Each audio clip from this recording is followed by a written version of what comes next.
Here we are. Here we are.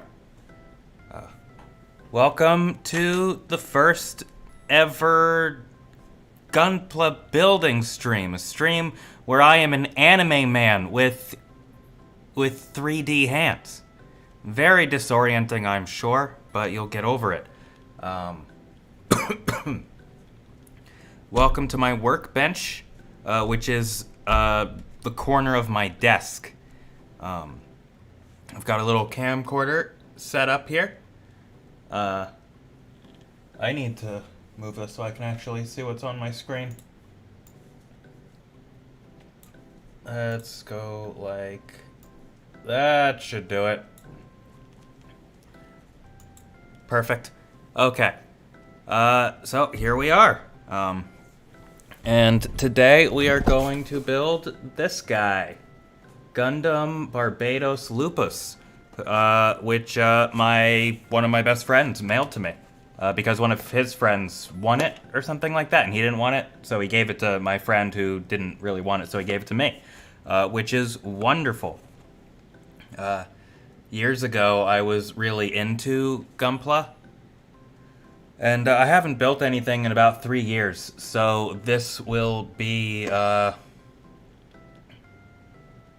It's not new for me, but I'll have to unrust myself.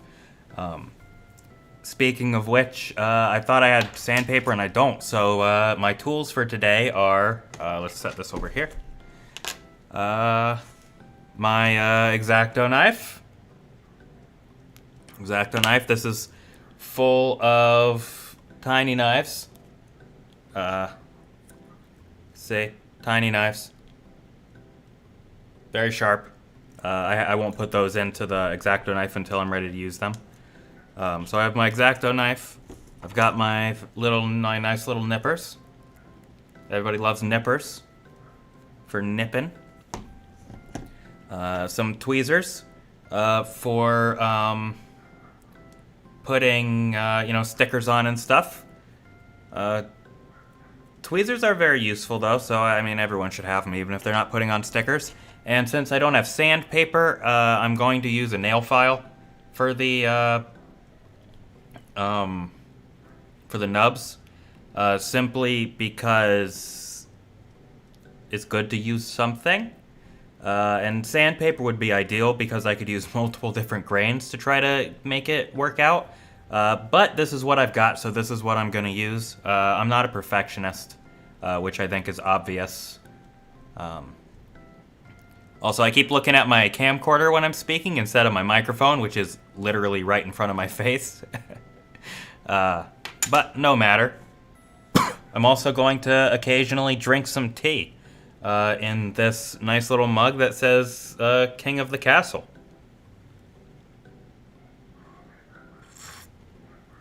Now, a quick disclaimer.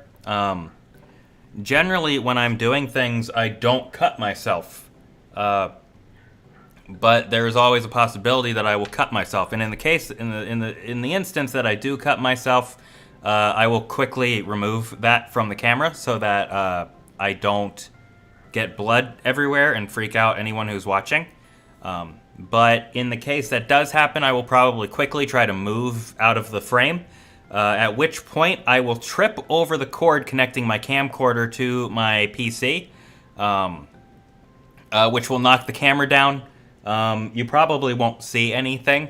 It might even break the camcorder. I don't know. It's a cheap camcorder, so I don't really care that much, although I'd prefer it not break.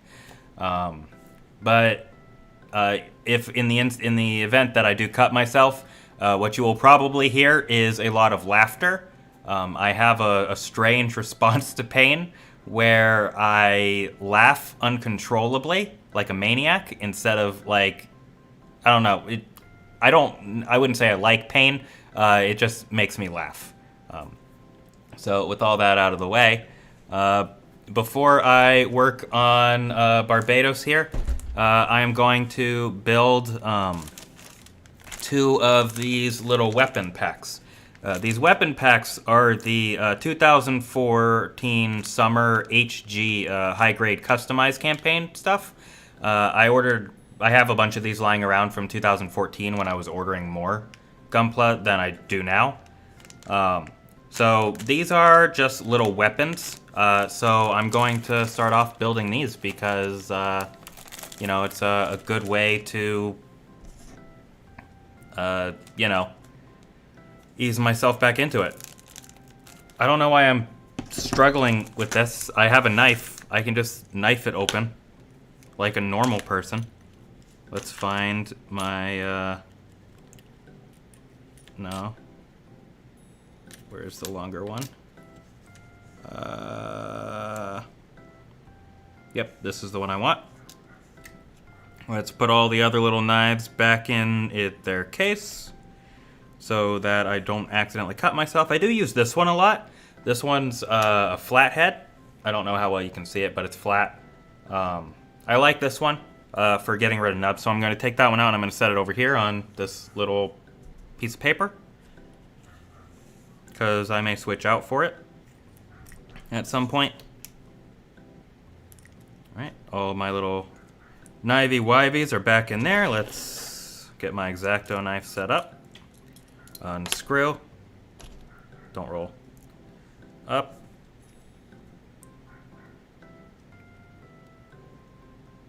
Let's see. There we go.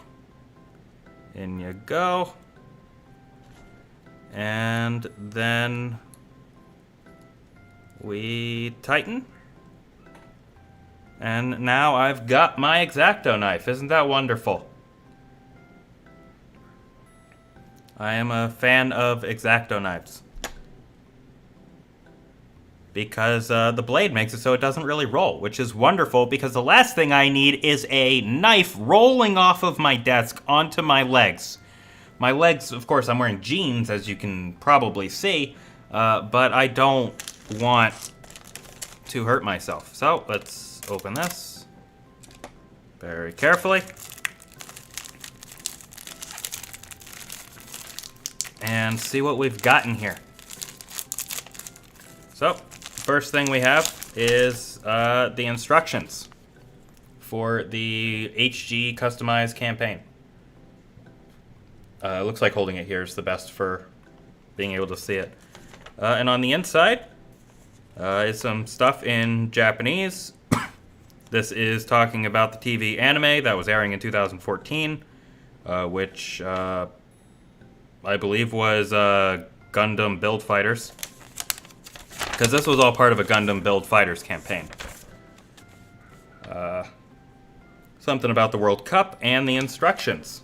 So we'll set the instructions here. The instructions are, of course, in Japanese, but they are labeled, so I don't need... I'm going to set this over here because it started rolling. So it's not like I need to be able to read it. But I can read a little Japanese. But there's a lot of kanji on here I don't know. Kanagi! Welcome! Time to build a gun. So, I have my little racky. It says here a D. It's probably hard to tell maybe if I move it up. Yep, you can see it's a D like that. D. And it says 2014 Summer Beam Rifle. So this is kind of like a sniper rifle. And we're going to put it together. So first things first, we want D9.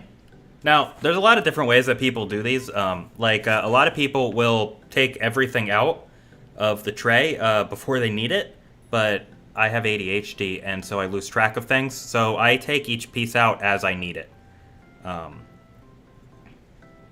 That's just what works for me. Of course, if I were going to paint them, which I'm planning on learning how to paint these, I would take them out and I would just arrange them like this, painted, so I wouldn't lose track of them. But that's... So, first things first, we are going to cut these out. So I need D9, which is here.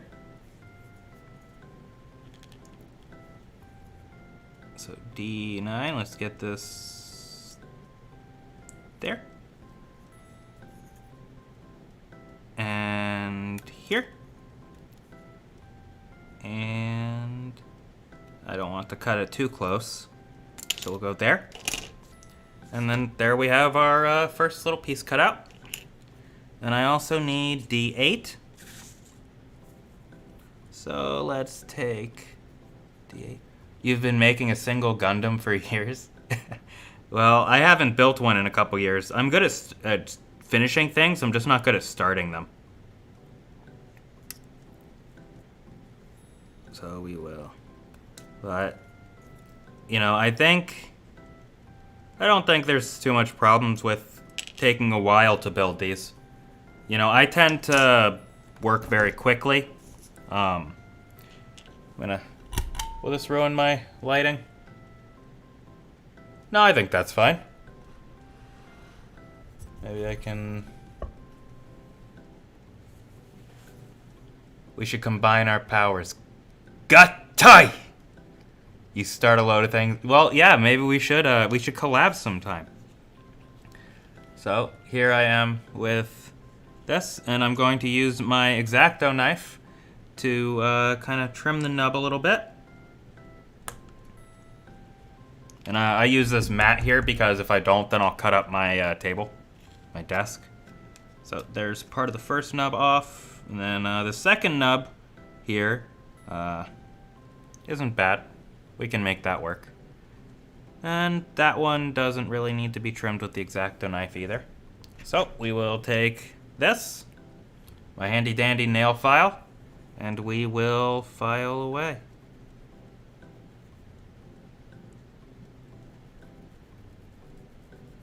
File, file, file. Now I want to be careful not to like chip away at the parts that aren't the nub. So you need steady hands, but it's not too bad. And like I said before, I don't have sandpaper, so it's not going to be perfect. And that's okay. Doesn't need to be perfect.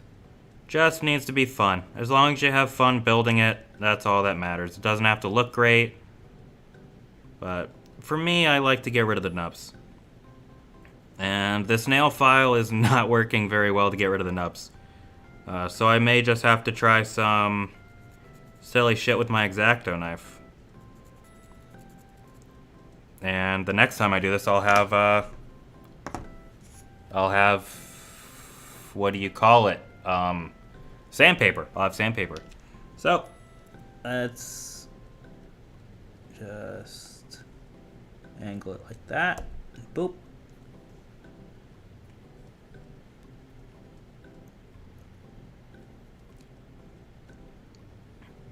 And here we will X-Acto knife this. The plastic that they make this stuff out of is actually pretty good quality. It used to be worse quality, but it's way better. I mean, it was never like really bad quality, but it's really good quality now. So the plastic is more malleable, and it doesn't. The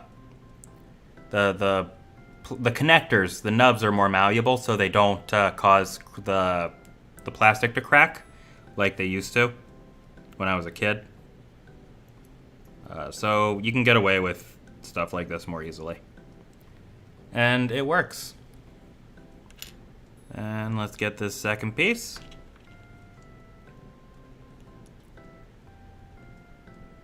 Boop. Not too bad though. And how's the background music? Is it too loud? Is it too quiet? You know, because usually there's like video game audio or something like that, and so it's kind of awkward if there's just silence and me talking.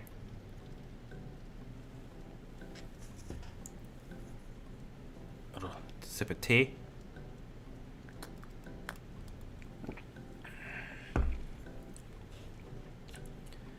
And let's see.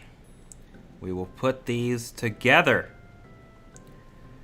This goes like this way, and this. Flip that around. This goes here. And the nice thing about Gunpla is that everything just just slides together. So you don't need glue or anything like that. You can do it with minimal stuff. And minimal stuff is my language. Alright, it's good. I'll turn it up just a tad. Just a tad. And next up, we need D2. Let's see where D2 is. D2 is over here.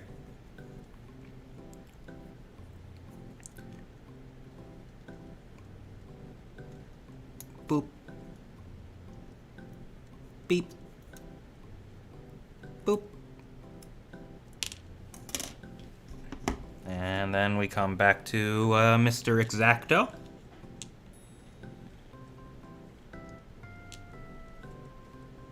And let's get this nub here. Little pieces like this, you gotta be careful with the Exacto knife because it's really easy to cut yourself. I've never done it, but I assume it's easy if you're not paying attention, which I'm not because I'm talking, so I will be extra careful. You know, normally I would try to focus and just... Come on. Oh, that one's tough. I'll try this for that one. Normally I would just be quiet and not talk so that I could focus, but it wouldn't be much of a stream if I didn't talk. And if there's anything I like, it's the sound of my own voice. You know, sometimes I get clients that come in and like their family makes them go to therapy or something like that. And they'll sit there in silence with me like it's Goodwill Hunting or something like that. And I always tell them, one, I literally do Zen retreats in noble silence, so I can sit in silence for like 7 days, which I'm pretty sure is more than what most people can do. Two, I also love the sound of my own voice, so I can talk to myself without end for hours and hours and hours if I want to. So unless they do a little bit of talking, they're going to be suffering, which is fine with me. I tell them, you know, if they want to pay just to listen to me talk to myself, they're welcome to do that. If they want to pay for me to sit there in silence, I'm fine with that too. But usually when I tell people that I love the sound of my own voice and that I can talk about myself or to myself for hours, usually people laugh and that kind of lightens them up a little bit. But it's not a joke, it's true. I love the sound of my own voice. Even when I hear a recording of my own voice, like occasionally I'll look back at one of my streams if there was a part where I felt like I wanted to see how I did. And, you know, I hear the sound of my own voice and I'm like, hell yeah, I know that guy. I love that dude.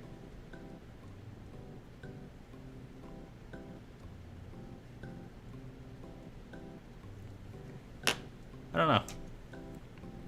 You know, back when I worked at the suicide hotline, people would always say, oh, you have such a calming voice. Such a calming voice. And I'd be like, okay. But when I listen to my voice, it doesn't really sound calming to me. There's our progress so far. Looking like a gun now, a little bit, almost.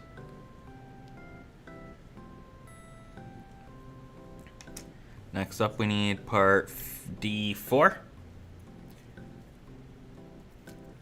I mean, my therapy voice is a little different from this voice sometimes. Well, I mean, I talk normally. I talk the same way in therapy as I do here.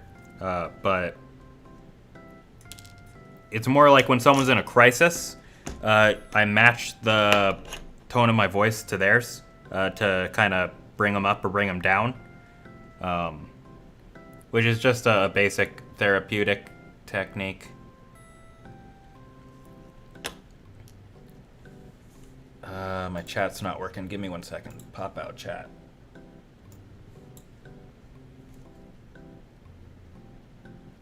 Huh.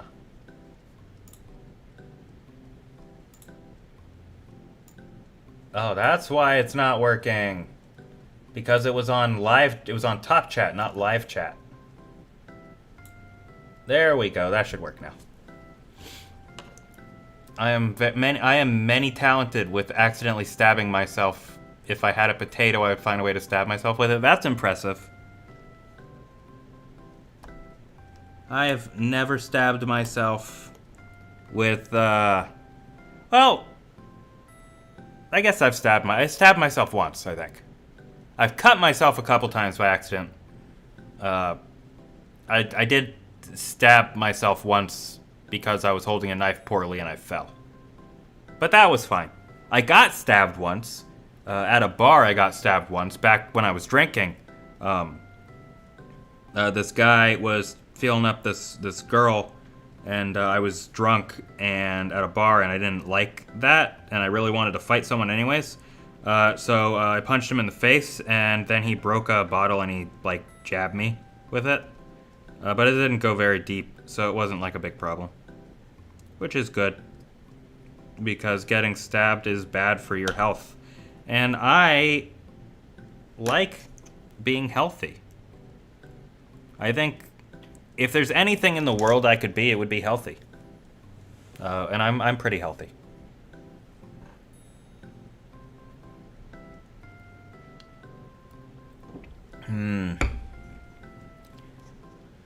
Tea is good. Next up, we need this piece.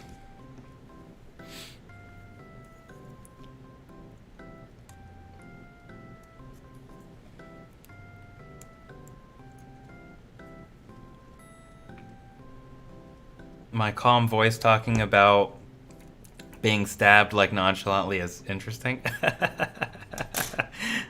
Well, it wasn't really that big of a deal. You know, I've never really been super injured in a bad way. But even when I do get injured, you know, there's really no point in freaking out. When I was a kid, I used to freak out. Like, when I was a little baby. I remember, well, you know, now that I think about it, most of the examples that I would have for when I were a kid are probably reasonable times to be upset. Like, one time I was on the swing set, and it was recess. I think I was 5th grade, and as I was swinging, I jumped off. You know, as you do as a kid. And what happened was I landed on my butt with, like, my legs out.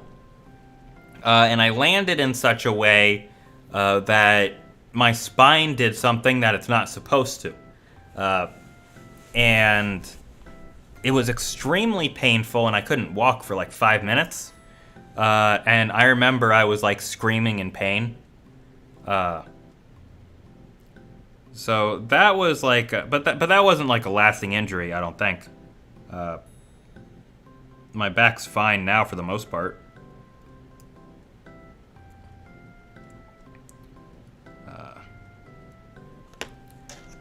But I have really high pain tolerance now. I didn't when I was young.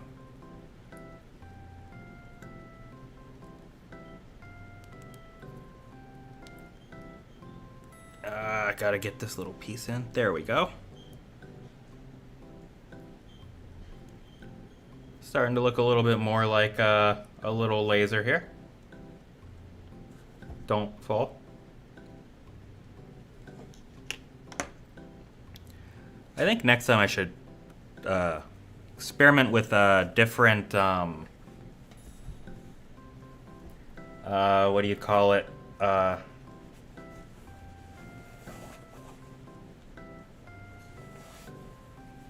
Different camera placement and stuff. I should try that next time. See if I can get it like right above my head, facing down. That would be cool if it was just like facing straight down. Maybe I could hang my camera from my ceiling or something. 5 minutes is not the time span you were expecting. Yeah, it's a little anticlimactic, isn't it? I think most of my stories are anticlimactic, though.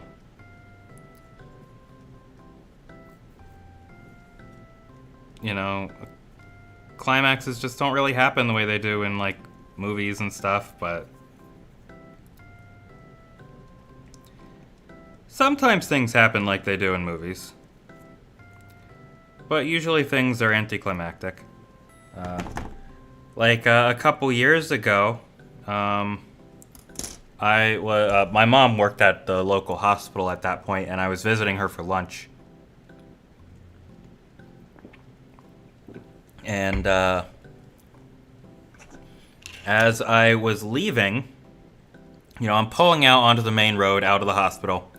And there's this guy on a bike, a motorcycle, and this work van, like one of these big vans that, full of tools and stuff like that, just slams into him. He goes under it, and I'm like, oh no. So I park and I get out of my car and I run over, and he's like laying in the street. And as I'm running over, the guy in the van gets out, and he's like, oh God, what did I do? And I say, hey, chill out. Let's just make sure he's okay. So we go over to him, and he's unconscious. And well, I mean, I originally went over to him because I wanted to make sure that he was okay, because I'm trained in first aid and stuff like that. So I was going to do first aid if necessary, even though we were in front of a hospital. I could tourniquet or something if I had to. I carry a tourniquet in my car. So I get over there, and I didn't bring my tourniquet with me because I didn't think I didn't think I'd need it. But I get over there, and what do you know? There's like blood everywhere, and I look over at the van, and I notice that his leg is under it, and I'm like, oh shit, his leg had been twisted off. And so he didn't need CPR. We were putting pressure on the wound, and we were trying to tourniquet it and stuff. And then the fire department came, which is right next to the hospital, and they took over. And then the guy got brought to the hospital. It was actually pretty anticlimactic. I didn't get to be a hero or anything like that, or I was just kind of there. Or a couple months ago, I saw a woman and her daughter get hit by a car. They were in the middle of the road, and they were passing in a place where maybe they shouldn't have. But it was also dark, and they got hit by a truck. And there were a bunch of people there who were able to run over before I was able to get there, and they were doing everything they needed, and so there was nothing I could do. And the cops came, and the ambulance came, and they shut down the road, so I left because I didn't want to get stuck there. I wanted to go home and eat dinner. And they didn't need me, so I left. Very anticlimactic.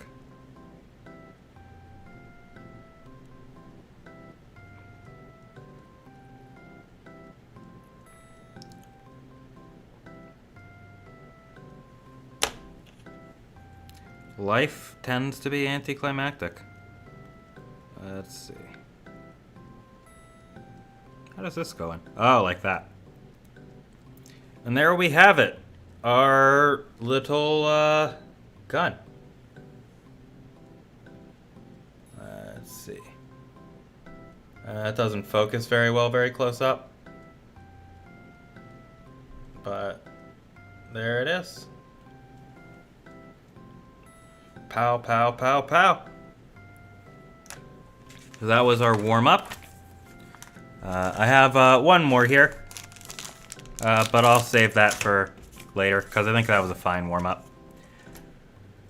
And then this is full of little connector pieces if I wanted more pieces to connect it to maybe have your palm behind the gun. Maybe.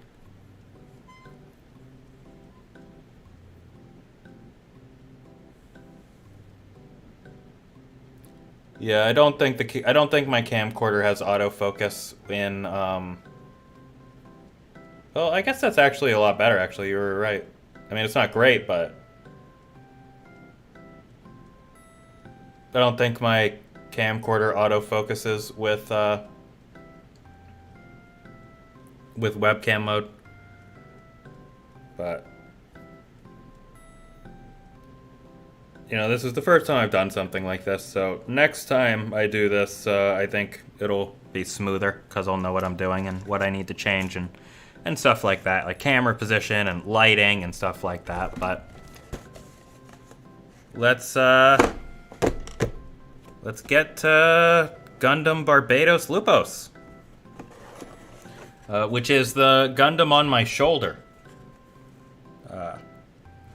So here he is again, looking good. It's not quite the famous sword pose. It's a little bit like that.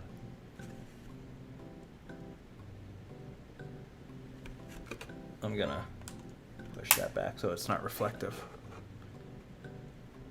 But we will go ahead and start. Let's put this over here. And here we have the instructions, which shows a few different poses here.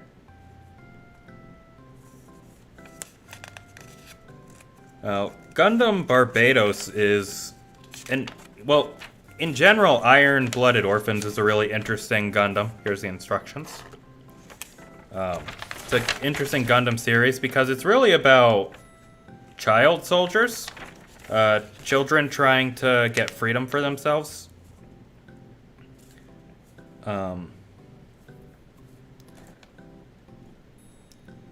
And I really liked it, but it's kind of controversial. A lot of people don't like it that much. But one of the weird things about it is that Mikazuki, who is the pilot of Gundam Barbatos, isn't actually a pilot in the traditional sense. In the traditional sense, you know, they've got like their controls and they gotta move around it and stuff like that.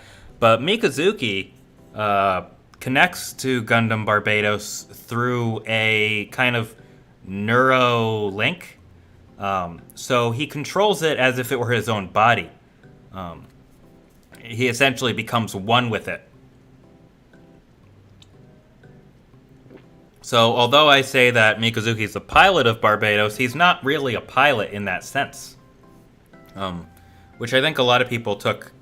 So they had a lot of people had complaints about that when the show was airing. Well, let's see.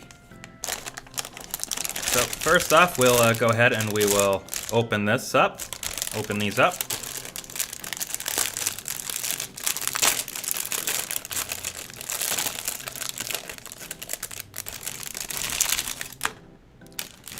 So here are the decals,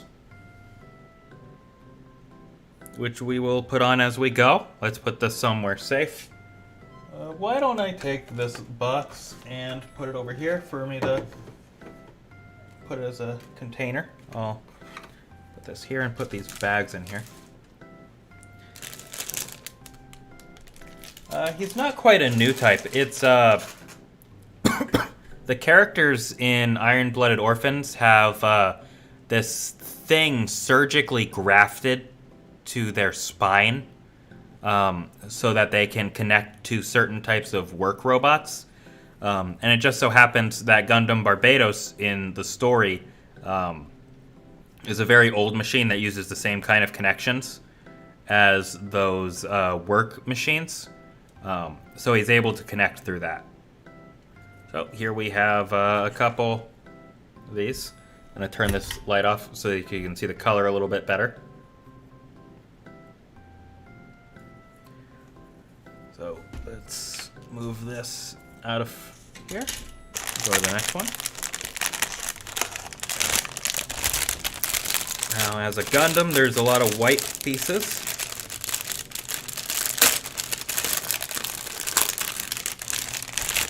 So let's take this out.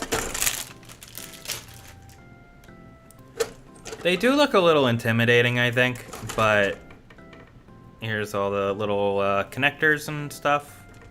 Put this over here. But really,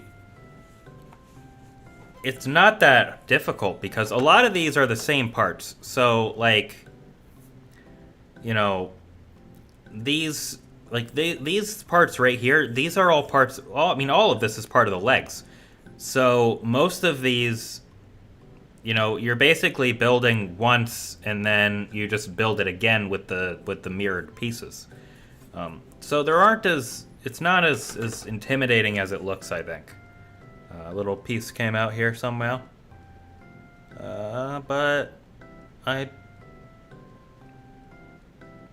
Yeah, it must have come out in transport.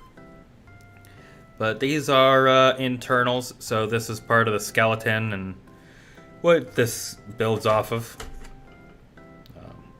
So I'm going to put this here. And this little box I'll set to the side here.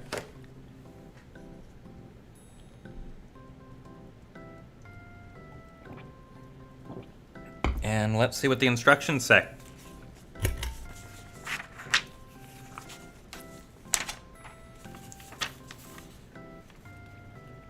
Let's see. Oh. Part 1. Oh, wow. This has English translations in it. That's new. It used to be that the instructions were all just in 100% Japanese, but this one has the Japanese and then translations. It says, please build the specified number of parts. So it wants to start with the body, so we will start with the body. Fold this up so I can fit it.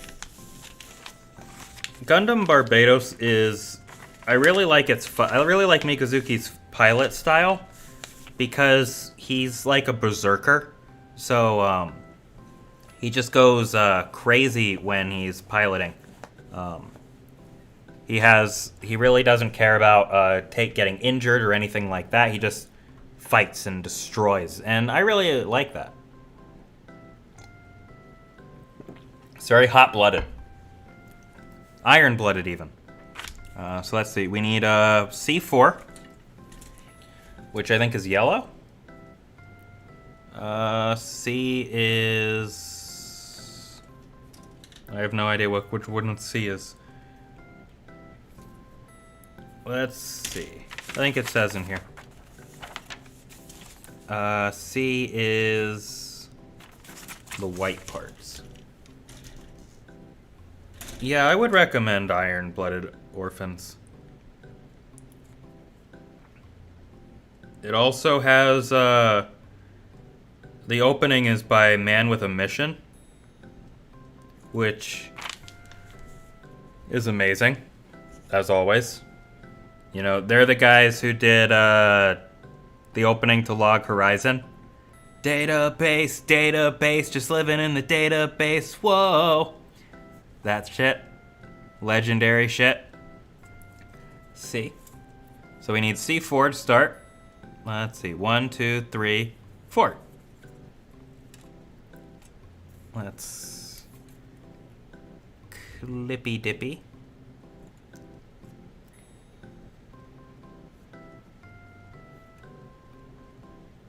This one's kind of hard to get. There we go.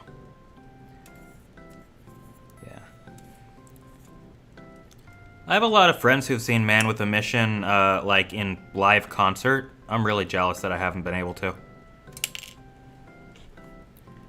right, then we need A10. Well, first I'll go ahead and deal with this.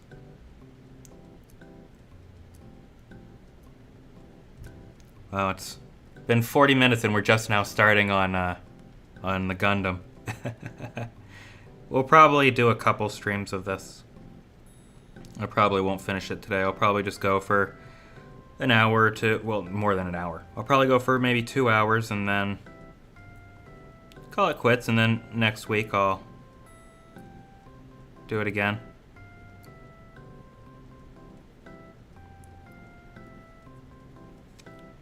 See, now this one, I don't know how well you can see it, but it's kind of...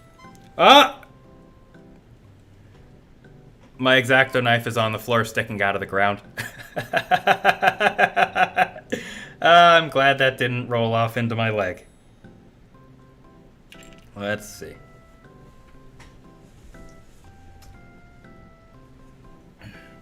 It was just sticking out like... Just like that. So, as I was going to say... Ah! I'm dropping everything now! As I was going to say, the nub is on this little part here. My MC plot shield saved me once again. So I'm going to switch the blade out with the flat blade.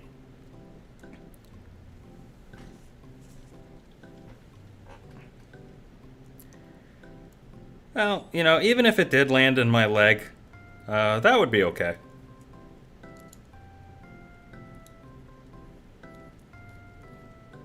I would just have to go bandage it up.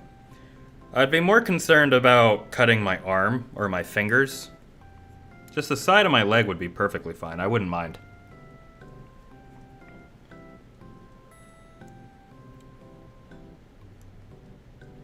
'Cause my legs are more resilient than my arms.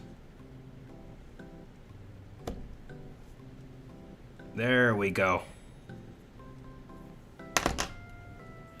Now I need A18. Are you A? You are B? Oh, but yeah, like, you know, going back to a topic I was talking about forever ago. A18. 18. Yeah, when I worked at the suicide hotline, everyone would always say, "Your voice is so calming." But I've never found my voice calming. I like my voice, I've just never found it calming. But people say that I should do ASMR and stuff like that because I have a steady way of speaking and I don't know. That's just what people say. What people have told me. I'd like to get an ASMR mic, but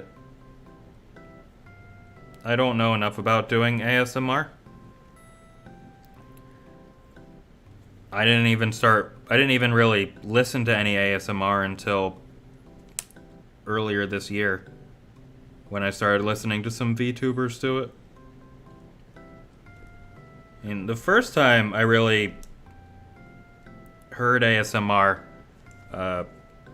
I was on I-95, the interstate highway in Philadelphia, and I was on a trip with my buddies, and my buddy goes, "Hey, pass me the aux." So I give him the aux, and he puts on this ASMR barbershop thing.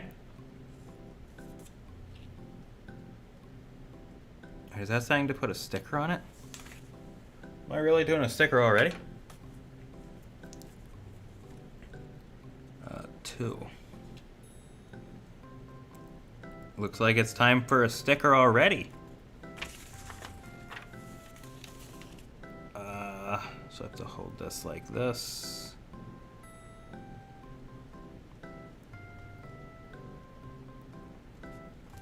Yeah. I think my voice is okay sometimes. Like, sometimes I feel like my voice is a caricature of itself because, like, I bring it very high sometimes, especially when I get excited. So I don't think it's as steady as people used to say, but that's probably because I don't take the medication anymore. That used to do that to me. I used to take a medication that made it so I didn't modulate my voice very well. Let's get my tweezers out.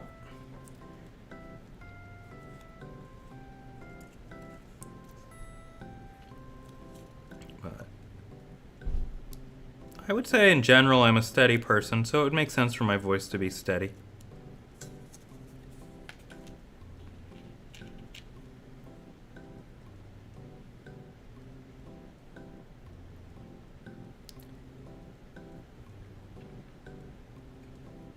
I had ASMR responses to things, but not like what other people get, like if something really emotional hits me.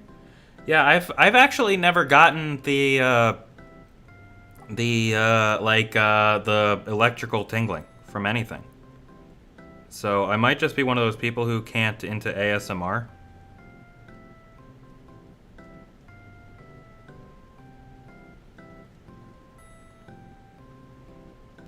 The first time it happened when you were binge watching Evangelion? That must have been weird.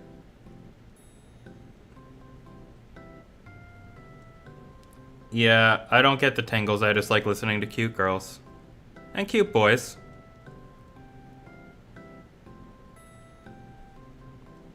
Alright. First sticker successfully applied. Now let's fit these together. Like this.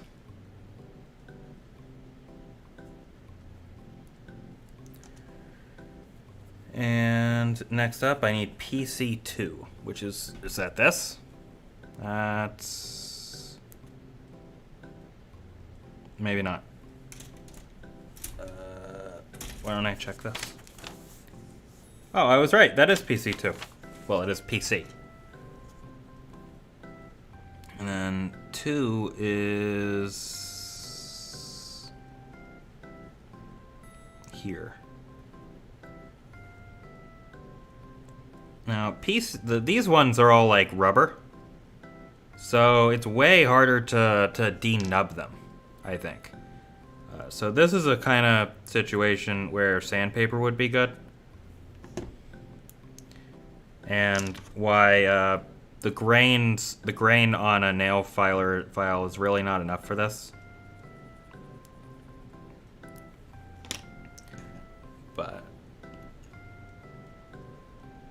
I might try to do ASMR eventually.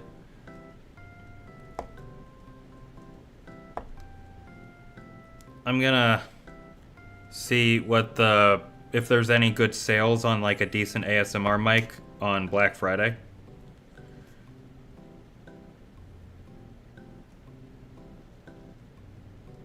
And if there is, then I might get one. But you know, there's just so much that goes into learning how to do something new like that.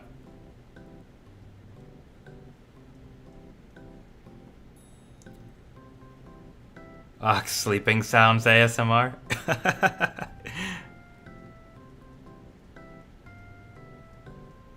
I'll just get an ASMR mic and just go.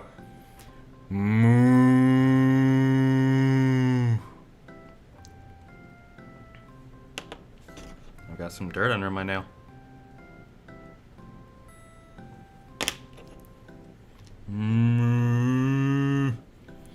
Last time I was at a session, a 5-day meditation retreat. We did this thing where on the last day we were all chanting Mu, M-U, which in Japanese, of course, means emptiness.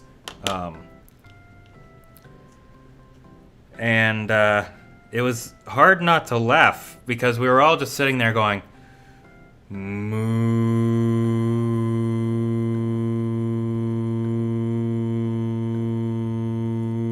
like that for like ever, over and over and over. And all I could think of, at the time, I didn't have like my VTuber stuff set up, but I did have my model made at that time, and I was just like laughing because here I am, a cowboy. Sitting there going moo, which I think is funny.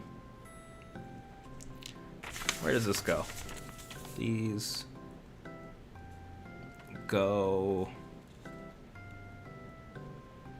like that. Right now what we're making is the body. karada. So, these little pieces have holes in them. You didn't notice the cow on my head?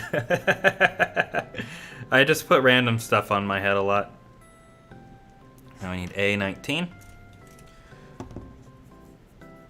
I like cows. You know, where I grew up, we had a lot of farmland, so there were a lot of cows. Cows everywhere you go. And as we drive by, we always go, moo, when we shout at them out the window, moo. There was a cow pasture near my high school. And so kids used to go out there and grow psilocybin mushrooms on the cow feces.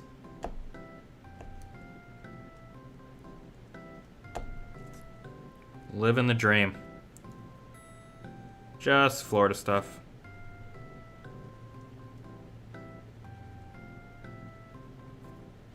That was close. I almost caught myself there.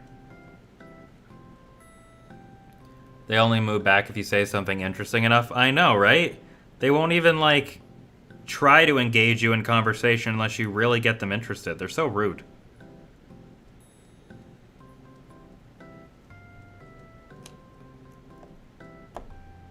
They really should work on their social skills.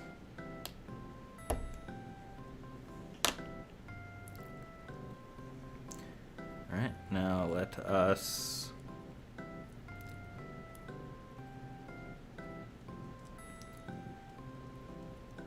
You could corner the market on Moe as a VTuber.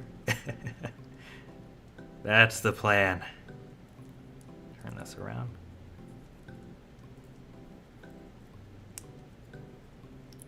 Boop.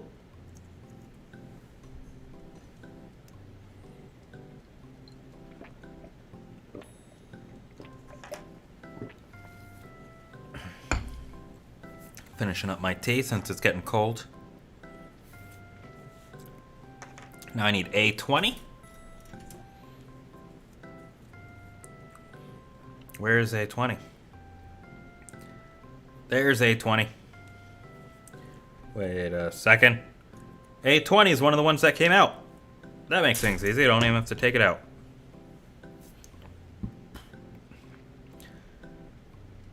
You know, Mu is probably the most famous Zen koan, because Mu is the first one in the Mumonkan, what's usually translated as the Gateless Gate, where a monk asked Joshu if a dog had Buddha nature, and Joshu replied, Mu.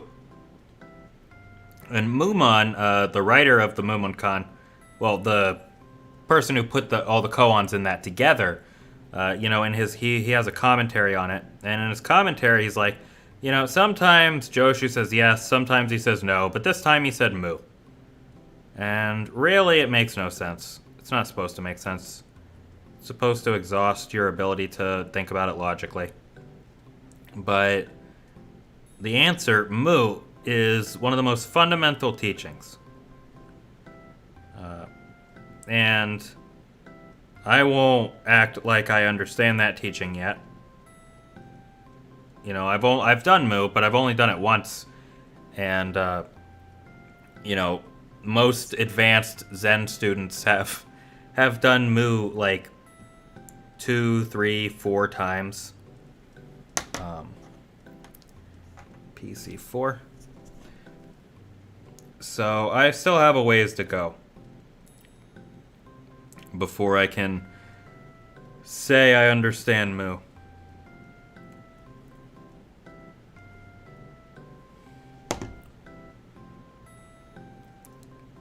But what can you do? Joshu is someone who shows up in a lot of Zen koans. You know, there's the koan of Nansen cutting the cat in half, where, I don't remember that one word for word, but basically Nansen, one of Joshu's teachers, finds his students arguing about a cat. Who knows what they were arguing about exactly, but there's a cat and they're arguing about it. And so Nansen became upset about it. He was like, this is a waste of time. Oh, I don't want to drop that. And so what Nansen says is he picks up the cat and he says, if any of you can utter a word of Zen, I will spare the cat. And all of his students, all the monks, just look at him like idiots. They don't say anything. Wait, this isn't the piece I need. They all say nothing, because they don't know what to say. And so, the story goes that Nansen cut the cat in half. Now, he didn't literally cut the cat in half, most likely. It's a metaphor. But, so, later on, Joshu, who was away from the temple at the time, he returns to the monastery. And Nansen tells him this story about what happened with the cat. And Nansen asks Joshu, what would you have done in this situation?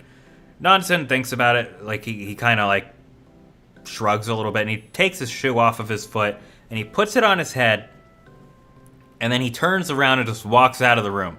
And Nansen says, if only you had been there, the cat would have lived.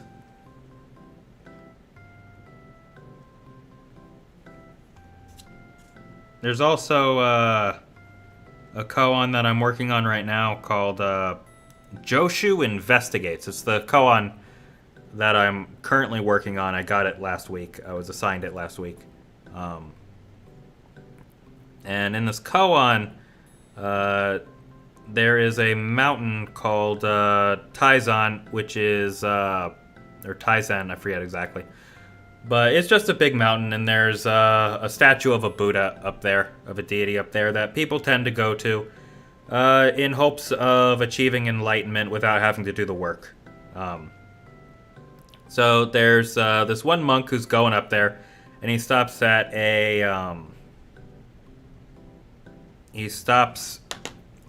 a tea house along the way and asks the owner which way is the mountain.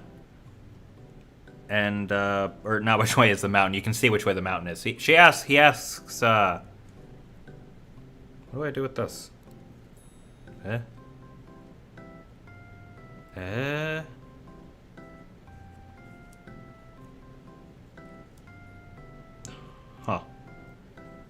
He asks, the monk asks, directions to the shrine.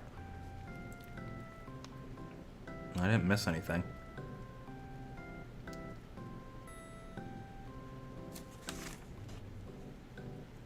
Oh, I see. I get it now. So the monk asks directions to the shrine, and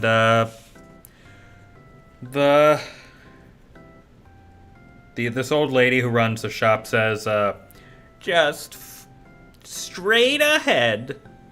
And so he says, okay, thanks, and he goes. And then as he's leaving, the old lady sneers and says under her breath, just another common churchgoer. And that really bothered the monk. So eventually he gets back to the temple, and he's complaining about it. And Joshu hears about it. And so Joshu says, I will investigate. And he goes and he asks the lady the same question. And then he leaves on his way. And the lady says, just another common churchgoer. And then Joshu returns to the temple and says, I have thus investigated the old woman. And that's the koan. I mean, the koan is written much more succinctly than I can say it right now because I don't have it memorized yet. But that's the koan. And that's the one I'm working on right now. But Joshu's in it. Joshu is important. He's a big dude. A true master of Zen. Joshu is, of course, his Japanese name. We're a Japanese lineage, so I learned the Japanese names. I don't know how his name is written or pronounced in Chinese. But Nansen, Joshu, all of these people were Chinese. It's just that the Japanese lineages use Japanese names for them. Excuse me. You know, the Japanese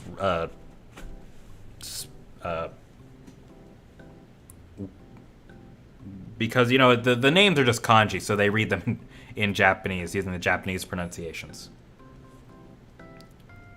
Zhao Shou. Ah, that makes sense. That's very close.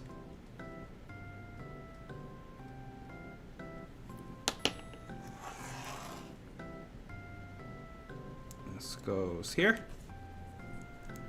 There's that.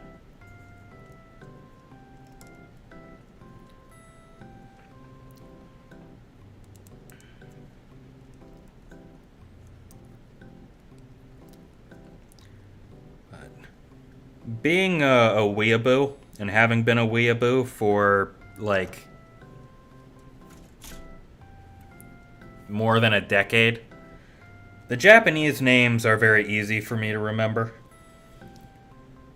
You know, there's Basou, Kyogin, a lot of big names out there. Is this B? Yeah, this is. Oh, that's C. This is B. There's a lot of big names out there. Here we need B29. That's this.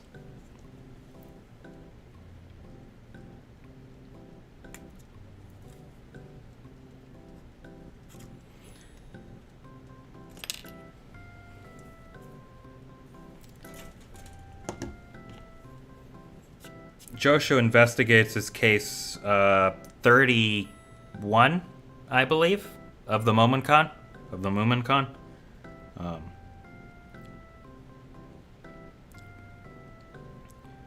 Before Joshu investigates, I did 2 koans, which were the first one was Daibai asked Basou,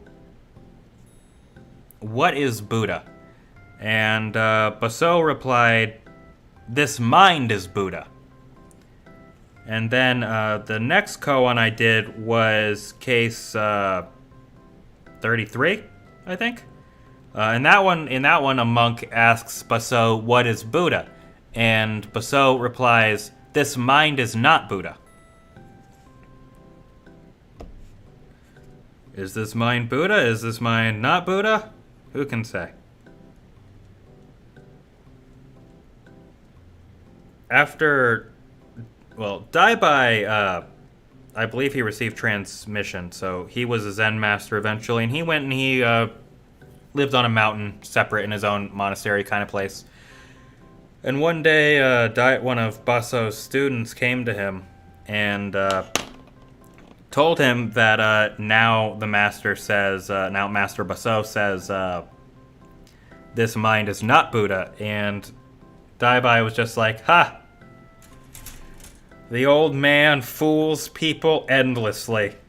As for me, I will always say this mind is Buddha."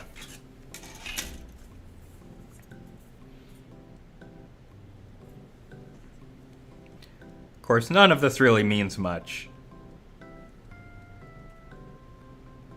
A lot of people get stuck on these kinds of koans because they think there's some super deep meaning to them, but really, there's not. There's really nothing to get stuck on. C26. The only thing that's there to get stuck on is yourself.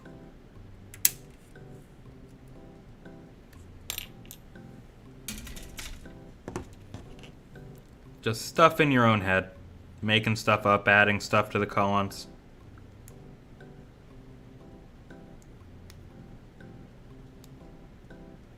In the end, koans are usually pretty simple.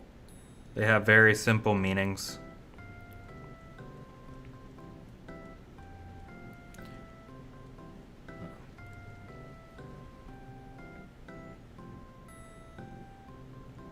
It's just that the meanings...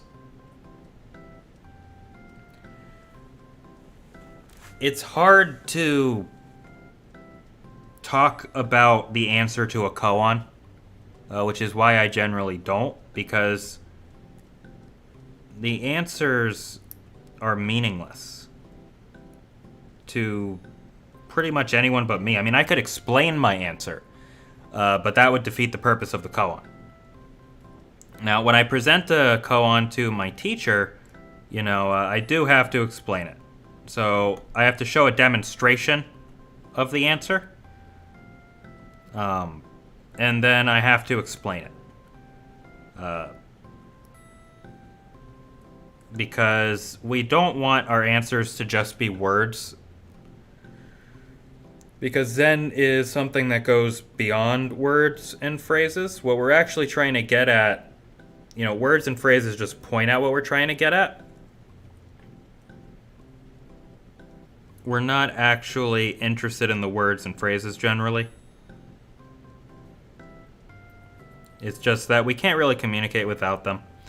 But we have to communicate without them. But we also have to communicate with them.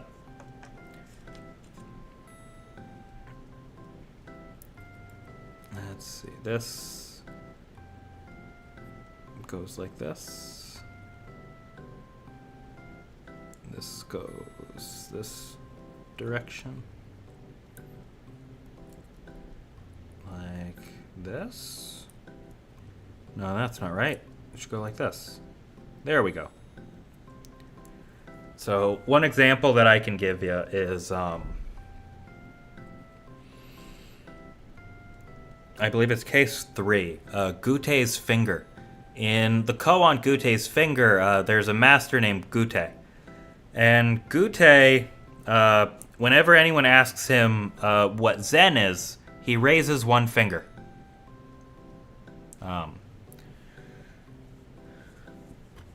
So, one time, a visitor comes to the temple and listens to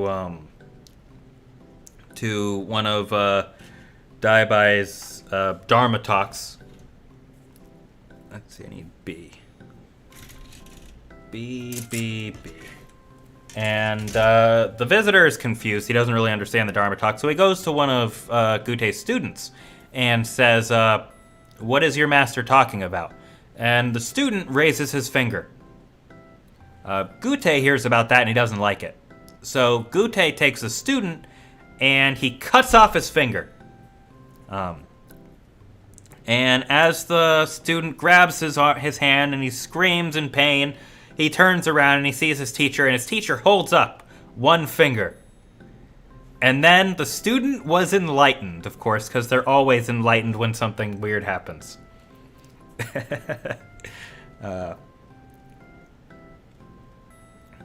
And then the second part of the koan is that Gute, apparently on his deathbed, he was talking about one-fingered Zen, where he says that his teacher gave him one-fingered Zen. He used it all of his life and never exhausted it. And so you have to find, your own answer to that. And so the answer that, I would give is just middle finger, like, fuck you. Now, I'm not going to explain why that's my answer, because that would defeat the purpose of the koan, but that's just an example of what I mean by a demonstration. Other demonstrations I've done, for example, putting my hand on my beard and just feeling it, lighting a match, putting my glasses on my head and asking if anyone's seen my glasses. So koans, there's a lot of different ways to answer koans, and you have to find a way that really suits you. But koans are nice because they gradually start to teach you about the world. Each one of them is a lesson. It's not just a riddle that you do, it's a lesson. You know, we call it gradual enlightenment.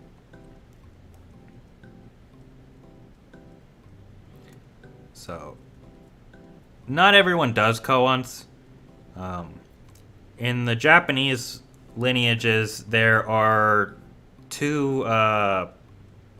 essentially two schools of Zen. One being Rinzai and the other being Soto. And the Soto, generally Soto doesn't use koans.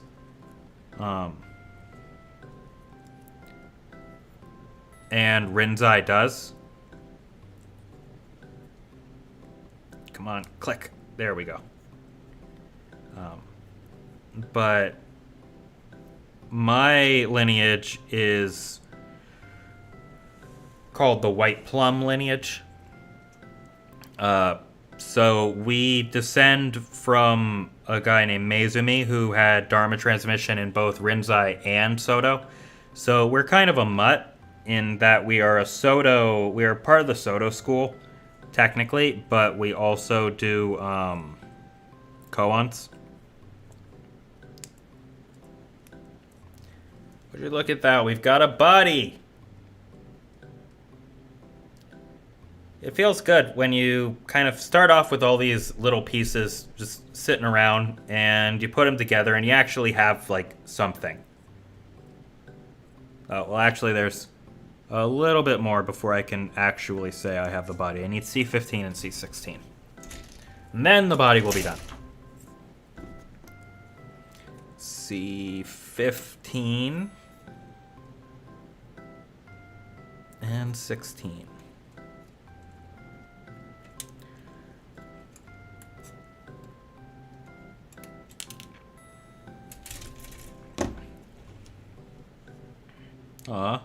One of the little peggy things in here shaped like a heart.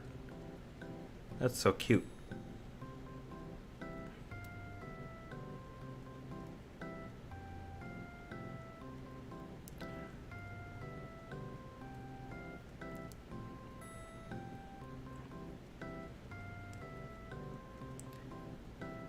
I think the Zen stuff can be very confusing. And the word Zen has kind of been co-opted by people who think that, you know, Zen refers to like a style. But, you know, if you go to Japan and you go to a Zen monastery, there's gold everywhere. You know, it's very ostentatious. From what I've heard, I've never been, but I know a lot of teachers who complain about it. So Zen really isn't supposed to... I mean, Zen is very simple, I guess. But one of the teachers that one of my lineages comes from, through Nakagawa Soen, there's a story about Soen where something happened and he was just frustrated, and so he says, "Problem with Zen, too easy." Just because it can be very simple. Is this the wrong side? Is that why I'm struggling? Okay, here's 15. This should be... Should be up like that. Am I losing my mind? I gotta be losing my mind.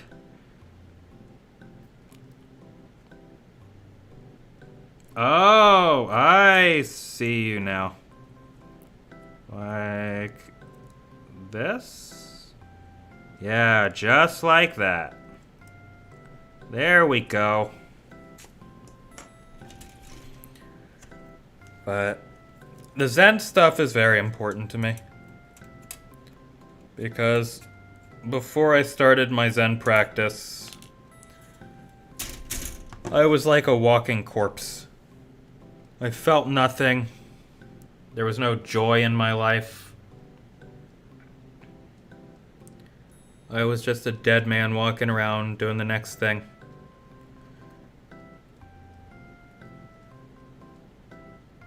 And it was through my Zen practice that I was able to become someone who can smile every day.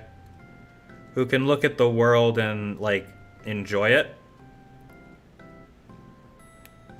And so Zen gave me something that is really more important than anything. You know, like, if I had to choose my career or something over Zen, I would quit my job. Because without my Zen practice, I don't have anything. Except for this torso. The torso is now complete.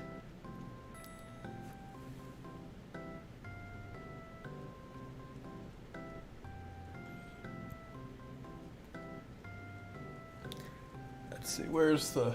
I should probably take this. Move that over here. And then, let's see. So, there's the box, and there's the torso. You can kind of see it, not very well. But that's okay. Next, we move on to the head.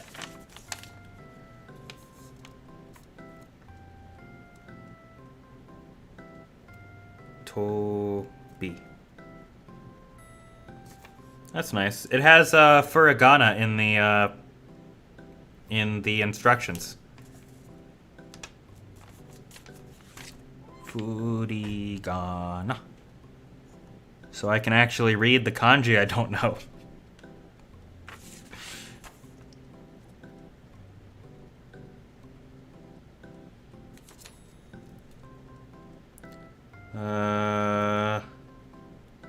B6. You know, I wouldn't say that Zen is necessarily about the pursuit of enlightenment, because the great teachers all say that the pursuit of enlightenment is precisely what is one of the things that can prevent you from ever reaching that point. Now, I'm not a great teacher, so I can't verify that, but where is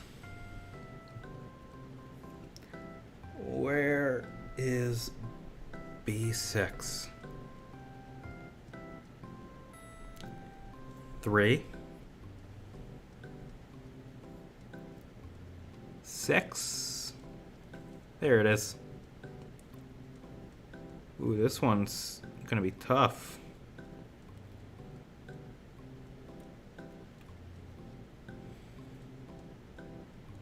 Gotta focus on this one.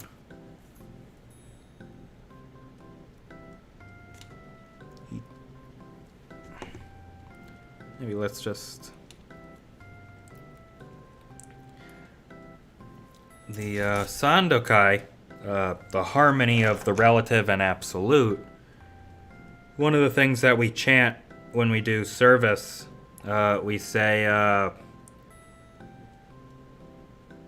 when you do not see the way, you do not see it even as you walk on it.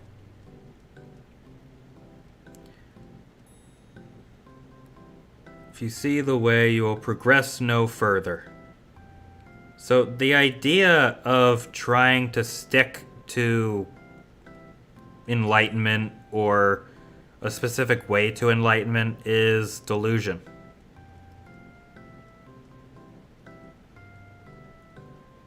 Or so we're taught.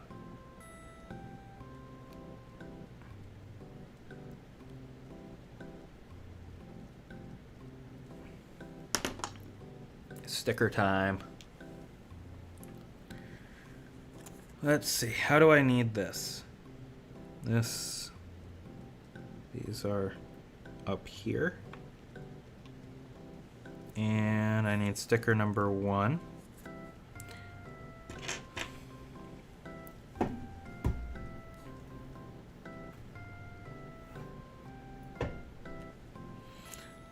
I'm going to move this over here. Trash can out of my way for my legs. Now let us take this tiny little decal. You can see that this decal is very tiny.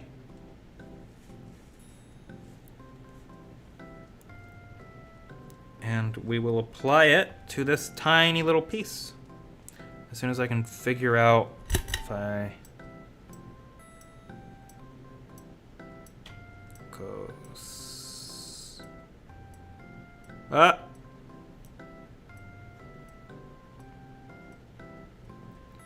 There we go. I think that's okay.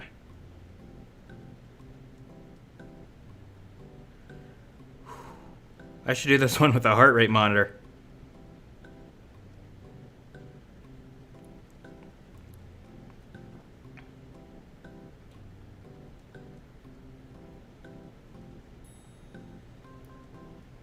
Come on, come on, come on, come on. Yes! Decal on.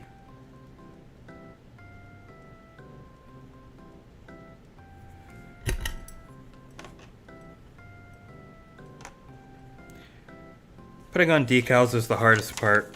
You know, a lot of people have shaky hands, so I think it's really difficult for them. My hands are, let's see, 6. My hands are pretty steady. But this is usually the point where you stab yourself with a piece of plastic and snap something. Well, the important thing is to just keep on trucking.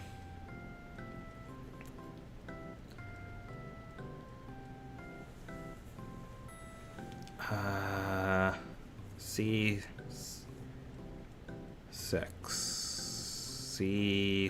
There's 10. There's 6. Oh, that's so tiny.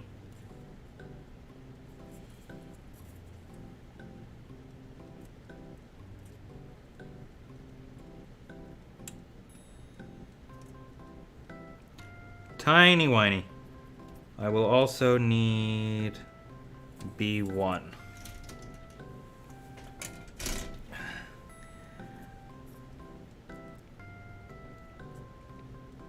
B1. You sunk my battleship. Oh, B1 is a red piece. Oh dear. Let's see. Where? Okay. That's where I cut.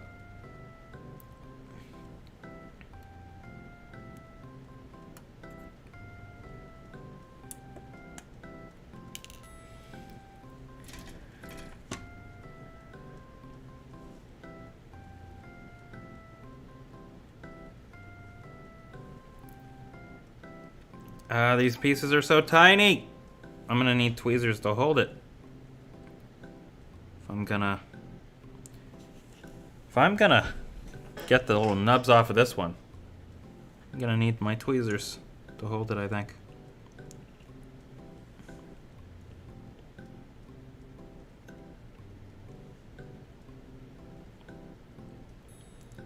There's that nub.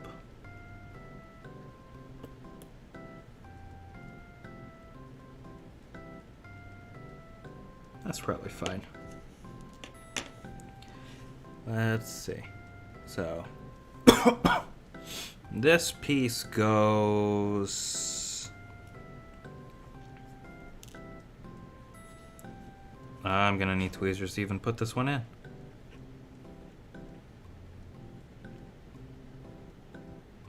It's just so tiny. Ah! Oh no, it fell on the floor somewhere. And it's so tiny.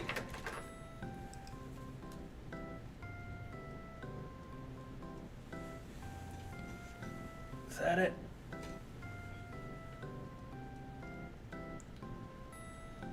My life is over. Is that it? No. I have carpet floors.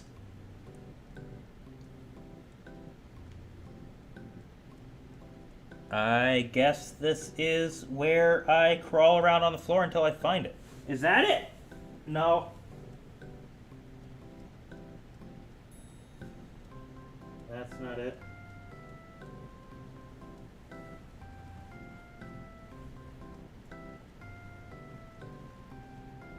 That's not it. Is that it? No. Oh, God.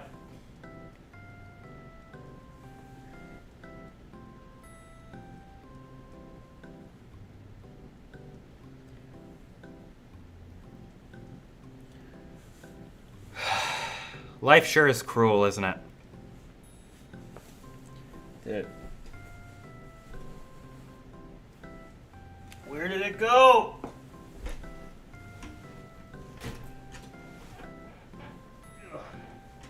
Let's move my chair back.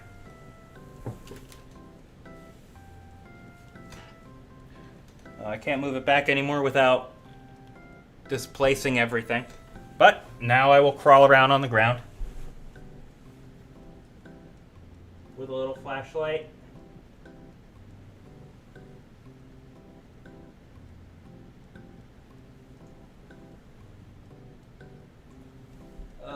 Why is this happening? There it is. I am a god.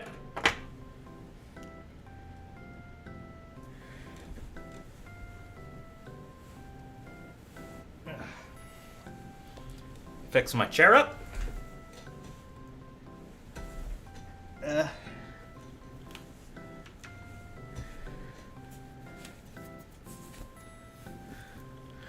I'm gonna take this off and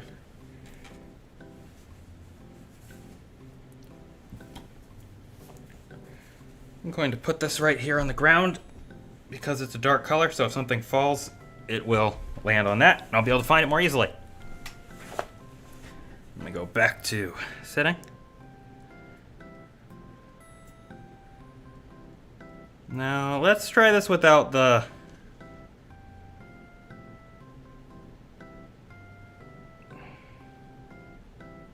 Is that? No, it needs to flip around.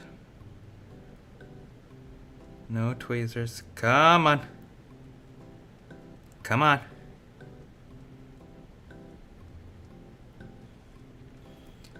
When something you want falls down and enters the void, everyone knows that. I'm not cheating life. Life is cheating me.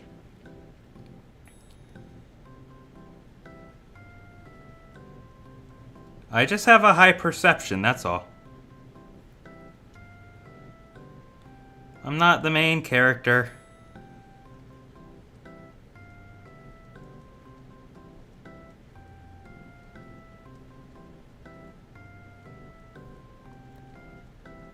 Now we have a little face.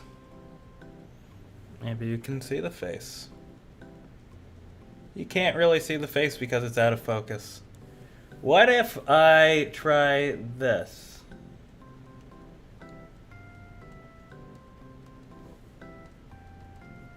Now let's go in. Wow, that is not helpful at all. I guess you can kind of make out the shape a little bit better.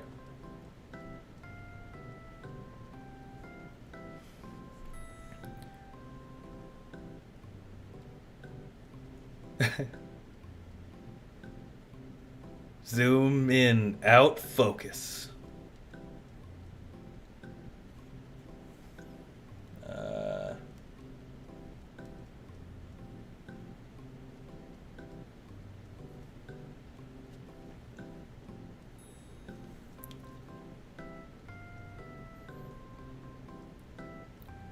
Yeah, it looks a little like a Gundam. I wonder if I can change a setting here.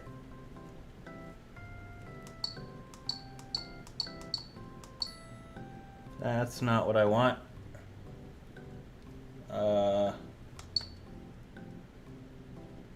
What I want is see if I can change the focus here.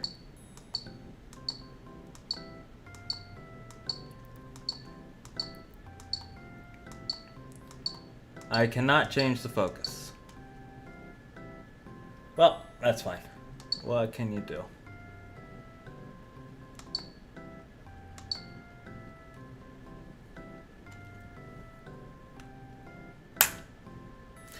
We'll just have to live with it. Next time, I'll probably get something better. Something that I can focus better. Maybe instead of using this crappy cheap camcorder, I'll just go and get a second webcam. And then I can just use my one webcam for VTube Studio, and then I can use the other webcam for this. But, what can you do? You live and you learn. C1 and C2.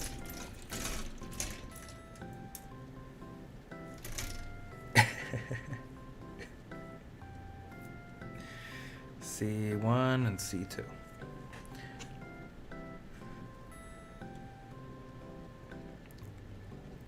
At some point in life, you just kind of gotta say fuck it.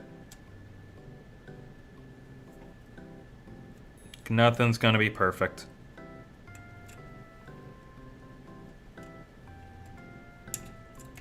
Even trying for perfection is silly. I mean, I think you should generally try to do your best, but... Wait, is the camera not working? Is it frozen? Why?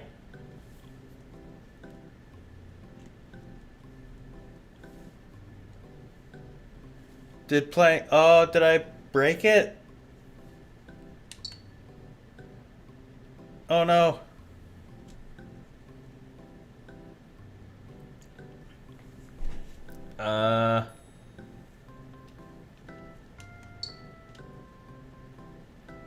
I'm going to unplug it and then plug it back in. Do-do-do. Do-do-do.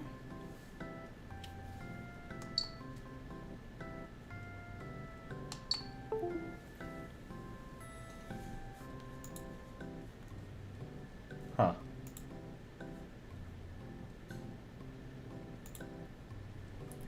Let's try this.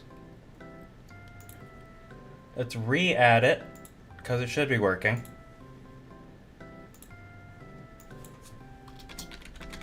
Just re-add it to, well, that's not supposed to be that. There we go. That's working now. Fix it by opening it back up there. And put that there. Lock it up. And there we go. We're good. Should be working now. That was a nice, easy fix. I like when fixes are nice and easy.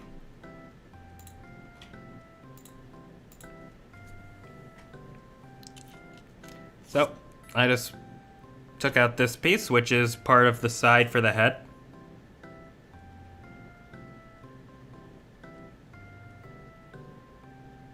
And we are... Oh yeah, eventually you just kind of have to give up on perfection.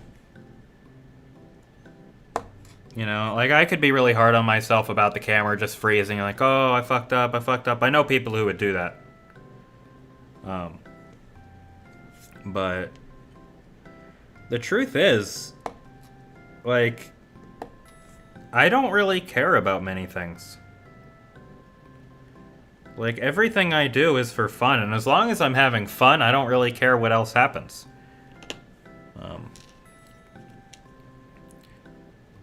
You know, so, like, if everyone were like, oh, your stream sucks because your camera broke. Like, I mean, yeah, that would suck. I would hate to hear that, but I'd be like, whatever. As long as I have fun. Of course, I want other people to have fun, too. You know, my thing is I want to have fun and I want everyone else to have fun. But most of the time, the hardest part of having fun is allowing yourself to have fun. Because society has pretty much conditioned us to feel guilty about enjoying ourselves. You know, it's like, oh, I really don't have time to enjoy myself. I should be working harder. Like, fuck that.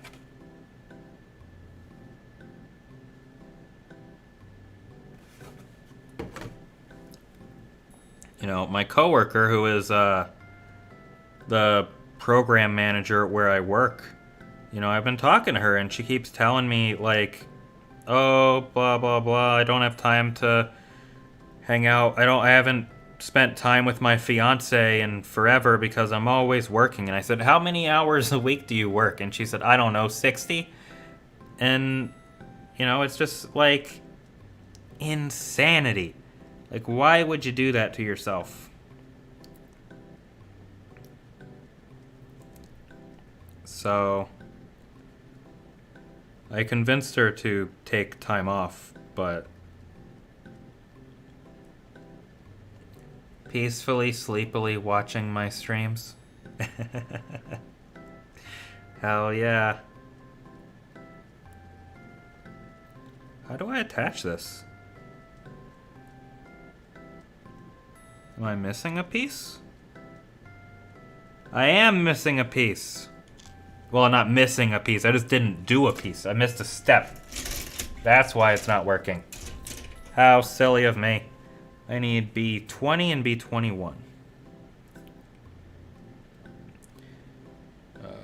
11, 12, 27, 22, 19. Where's... 19. Oh, here's 20 and 21.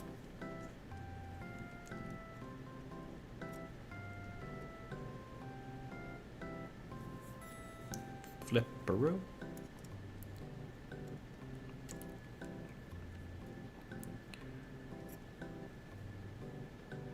Gotta get this. No! It fell off. But that's fine. Because I saw where it landed. See, there it is.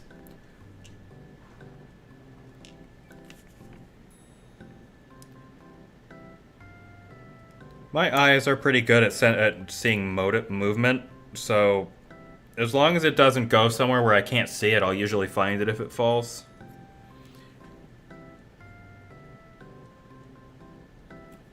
But this time I'm going to hold it. Better. There we go.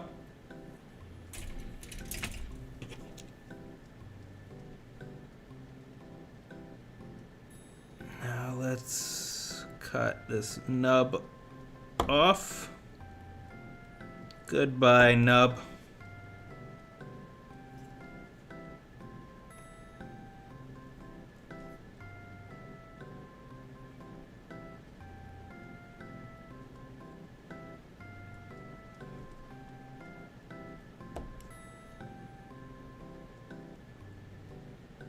That should do. Well, maybe I can nub this off a little bit. Get the nub off a little bit better.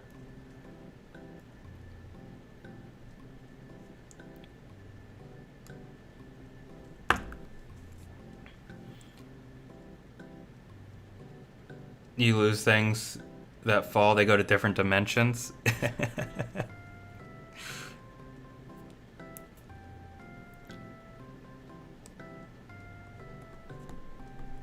You know, the worst part about building Gunpla is all of these little nubs. You have to clean them up later.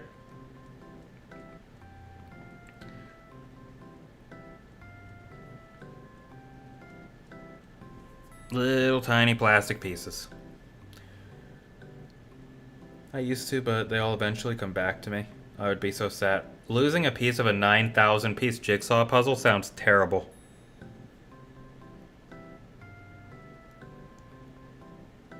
I would cry.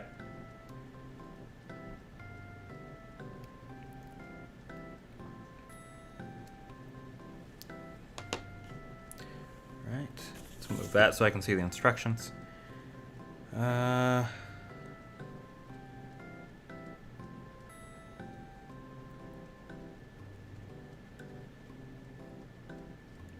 This goes like that. And this one goes like this.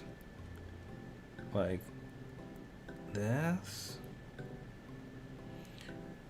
I was a perfectionist when I was younger. You know, I always felt like... Well, when I say younger, I mean like when I was in like high school and stuff. I always felt like I had to do perfectly at things. But I didn't. I didn't have to.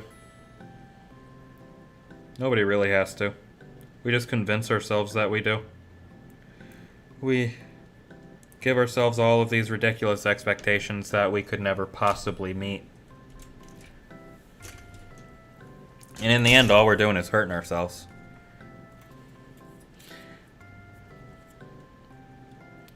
So what's the point?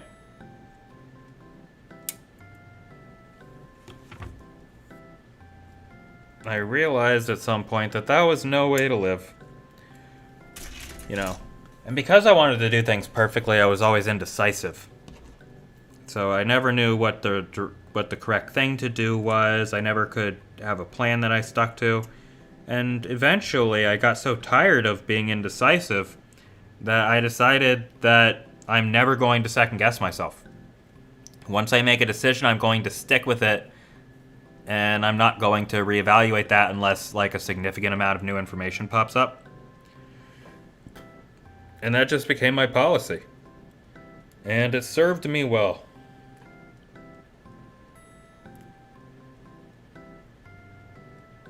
You know, I just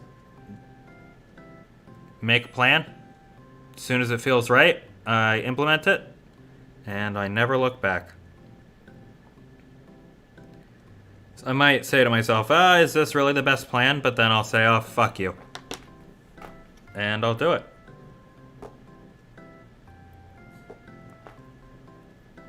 And usually it works out. I've gotten this far in life like that. We're getting closer to having a full head. It's hard to see, but...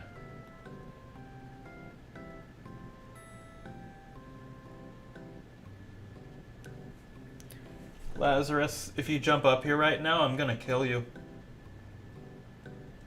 You absolutely must not pull on that cord. You absolutely must not jump up here. You will ruin my life. C5.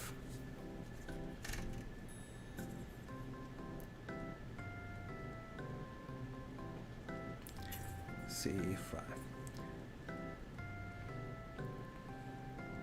But, you know, once I finish the head, which is only a couple more steps, I'll probably end the stream for today and we'll come back to it next week.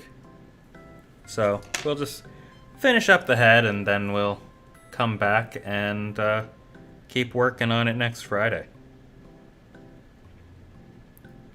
Let's see, I need C5.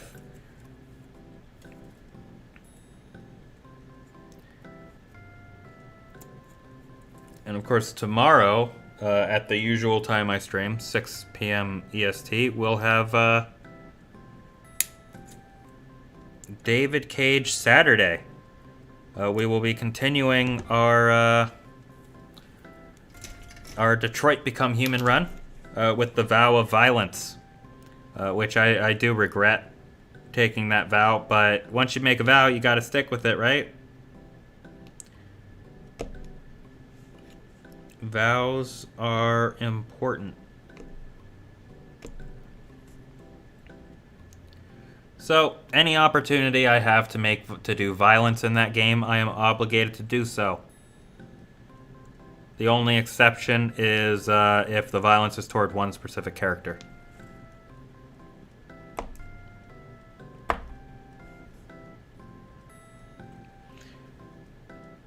Oh, it is extremely chaotic.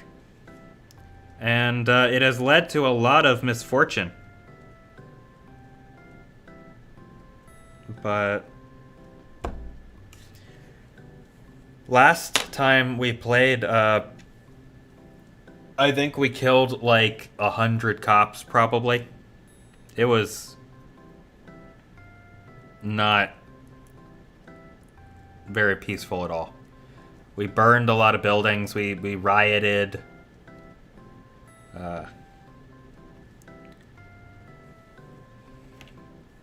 But what can you do?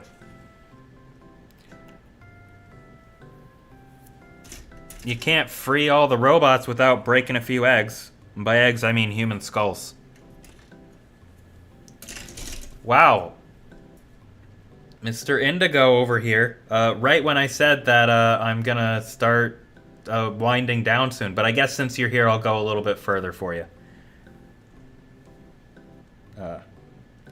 I'll do an arm. I'll do an arm as well. I won't stop with just the head. Give you some chance to bask in my glory. I need B30.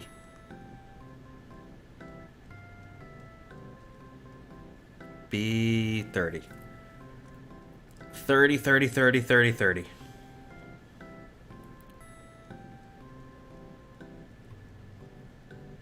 There's 30.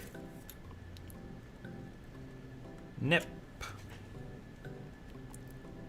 Nip. I love the sound the nippers make.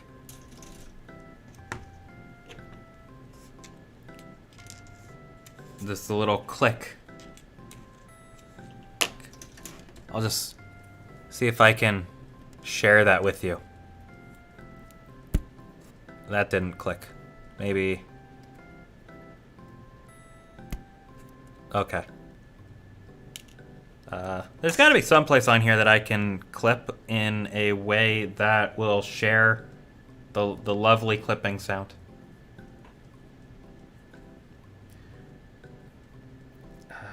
Maybe. Yeah! There it is.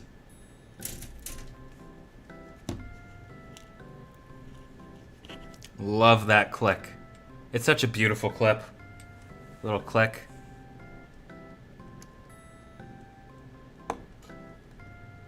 Maybe someday if I actually do get into ASMR, I'll build this with ASMR. And you can hear all the little clicks. Well, not build this one in particular, but...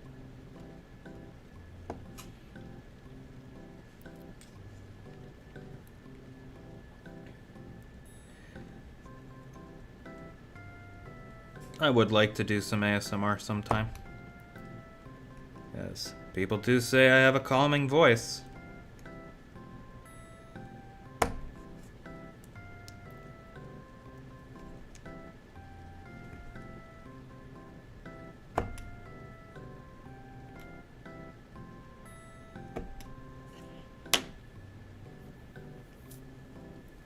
Let's see.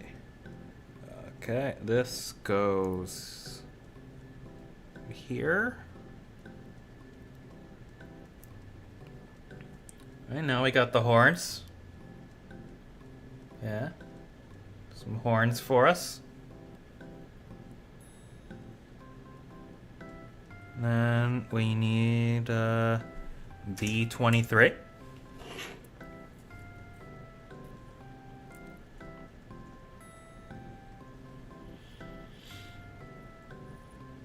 B23 is a blue piece.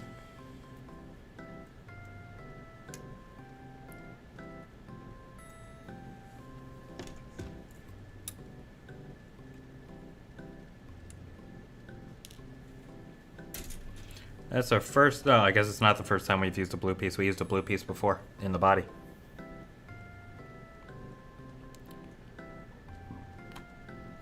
And that was perfect nipping.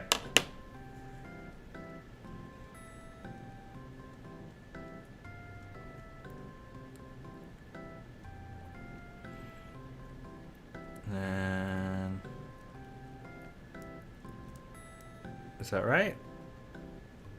No, that's not right. Okay, let's take the horns off. Maybe.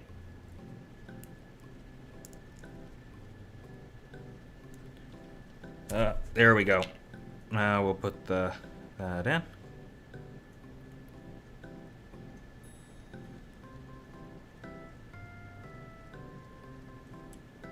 And then we put the horns back on.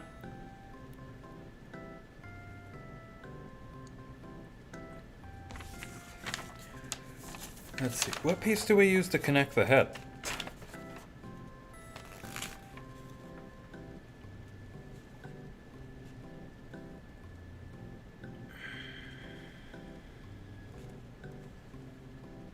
Huh.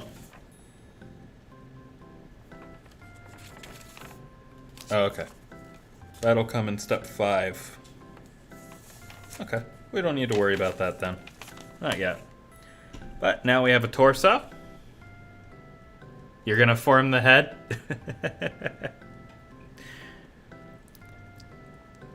You know, I was talking about you earlier, Indigo. I was talking about the first time, the first experience I had with ASMR being in a car plummeting down I-95 in Philadelphia. That was my first real experience with ASMR.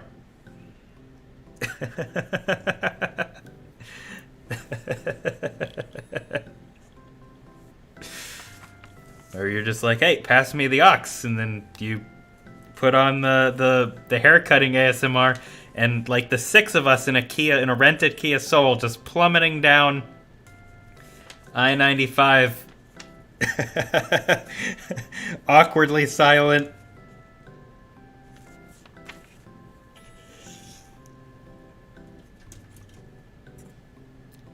B2.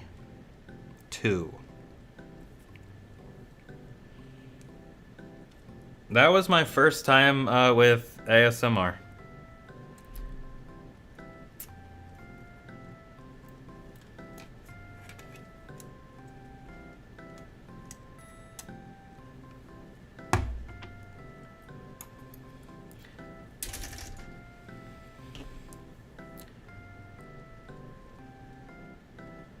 Nub.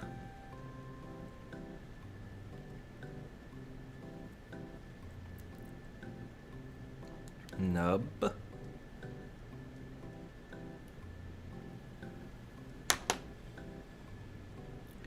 And then let's get this little nub. What the hell?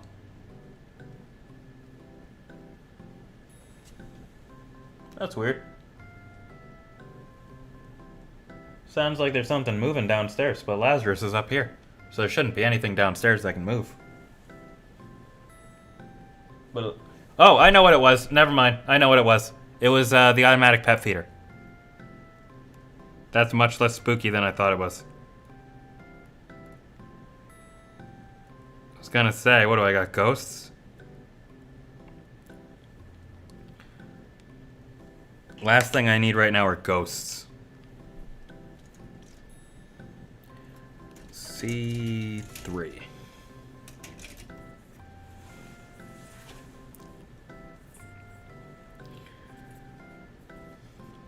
C3.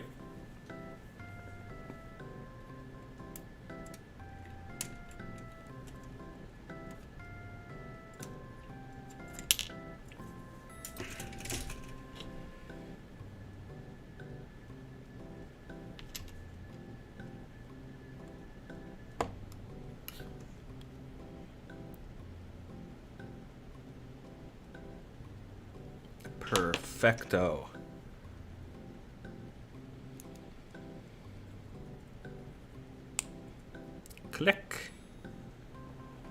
I got a little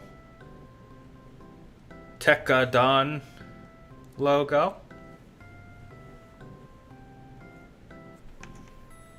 Tekadon is, of course, the organization that the child soldiers form. B17.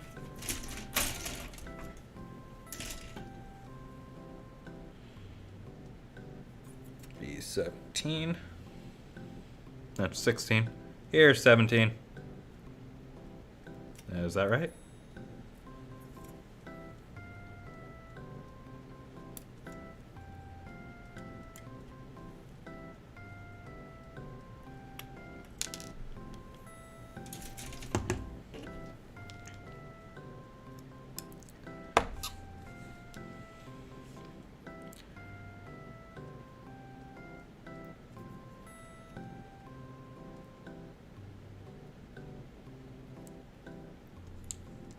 I'm really looking forward to next week. Next week I can start hiking with clients. So I'll get to do therapy while hiking. Which is awesome, I think.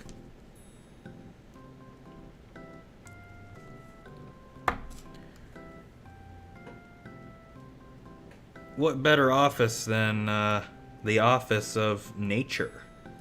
Right?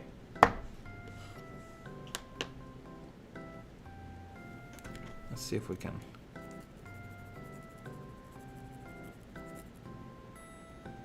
There we go.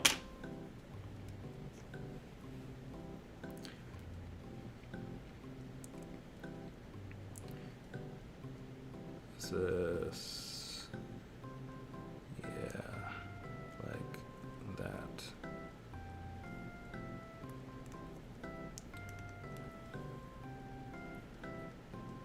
I've been wanting to do therapy while hiking for a long time because I think it has a lot of potential.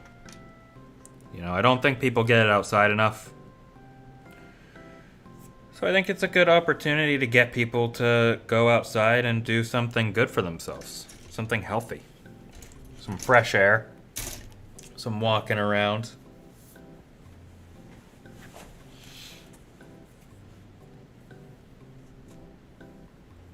I'm a big fan of it all. I like going outside and doing stuff. What the hell?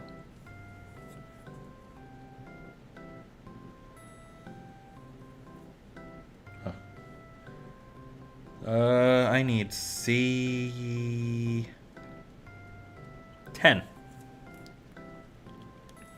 9, 10. Setting up your workstation in the middle of the wilderness like one of those CEOs who refuse to stay in one place. Exactly. That's what it's all about.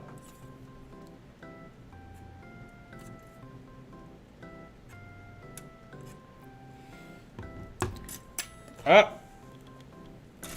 Caught it. Like, imagine doing therapy with a manatee. That's cool.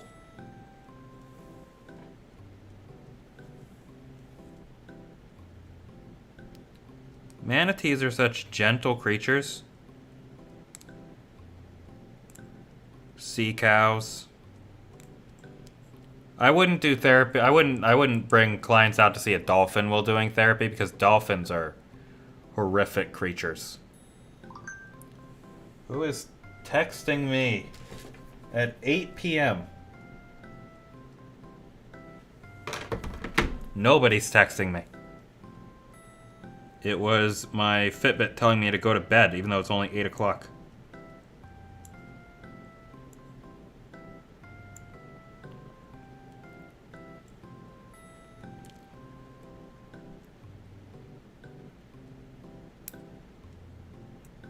Nubby, nubby, go away.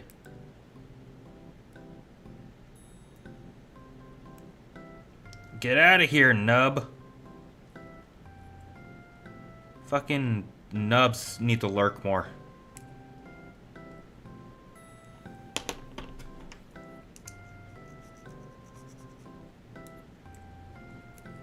And if I hold it like this. There we go. Then I need A35. I think this is our first time grabbing something from... Oh, no, it's not our first time grabbing something from A. They're lurking on my Gundam. Oh, no. A35. 35, 35, 35. Hello, Lazarus. Welcome back.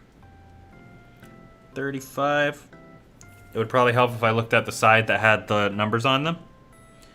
35, 35, 35, 34, 35.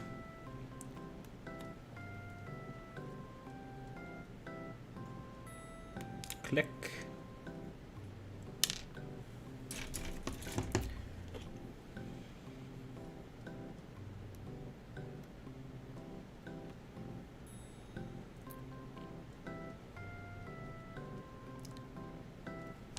Yeah, I'll have to get a better webcam for this that can actually, like, focus. You know, I bet what I could do is use my webcam, my normal webcam for this because it has autofocus, and then use this the camcorder that I'm using for this picture. I bet if I did that, I could use that one for VTube Studio, and I bet that would help. Although I don't know how I'd mount it. Might be better to just get a second webcam. I was gonna use my phone, but that seems like a pain in the ass, and there's really no good way that I could find to use my phone as a webcam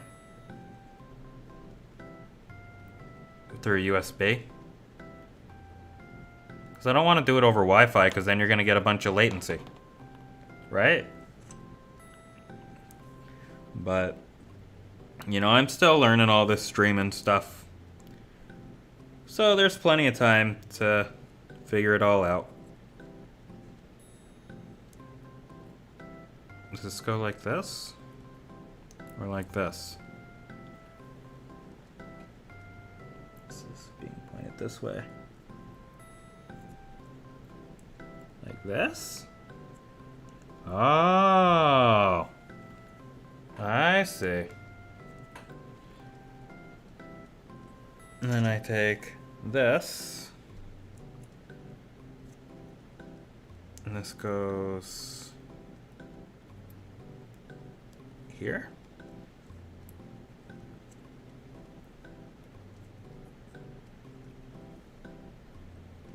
Is that right? Is that right? Let's check the box.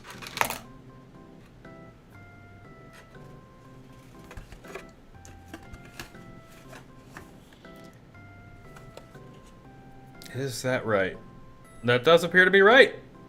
All right.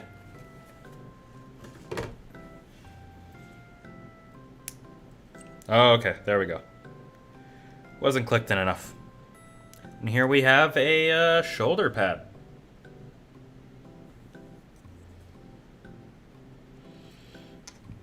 Who doesn't love shoulders? If I didn't have shoulders, I'd be in a lot of trouble. Now we need A29 and A26 and A24.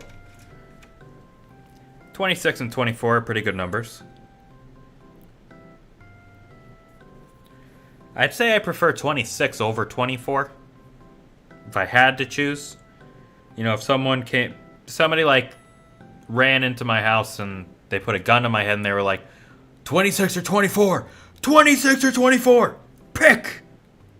I'd probably say 26. But maybe I would say 24. They're both fine numbers. Here's 26 and here's 24. Nip. Nip. Nip. And really, the true answer is that I hate all numbers. I don't like numbers. I don't like letters. I don't like words. I don't like numbers.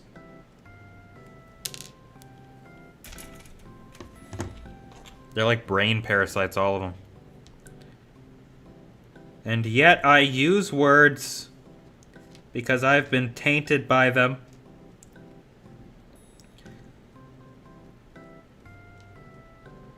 But someday I will be silenced, and never again will a word escape my mouth.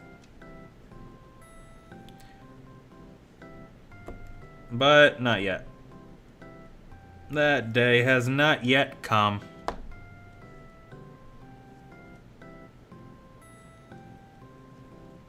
But someday it will. Let's see. This is facing out, and this is facing like this. Boop.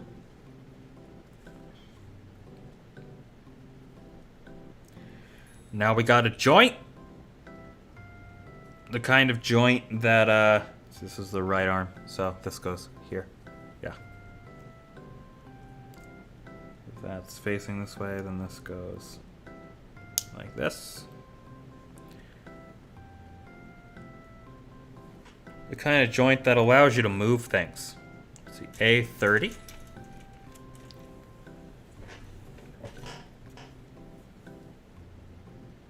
What are you doing down there, Lazarus?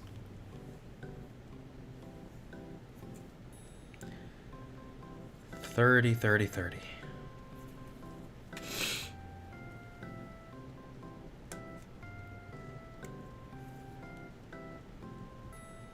What I used to do when I was doing Gunpla is I would, if I were making like the right arm, I would do the right arm and the left arm at the same time. Because I was always rushing around. But I don't really feel a need to rush anymore. I have grown past the need to rush. I want to do things slowly. Except for drive, I like to drive fast.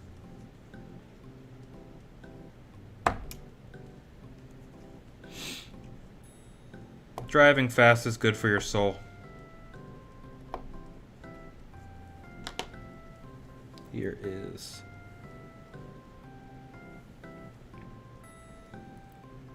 A30, which I will set here. Then I need B16 and A23. So let's grab A23.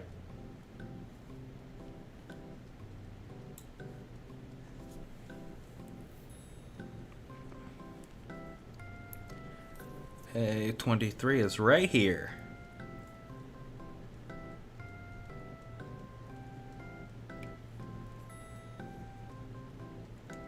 Boop. I don't know why I do that. I don't know why I say boop and swish and all those kinds of things. But I do. Just the things that come out of my mouth.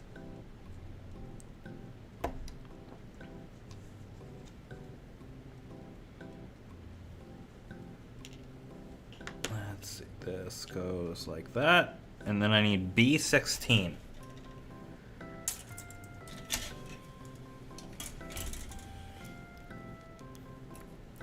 B16. Oh, I need to stretch.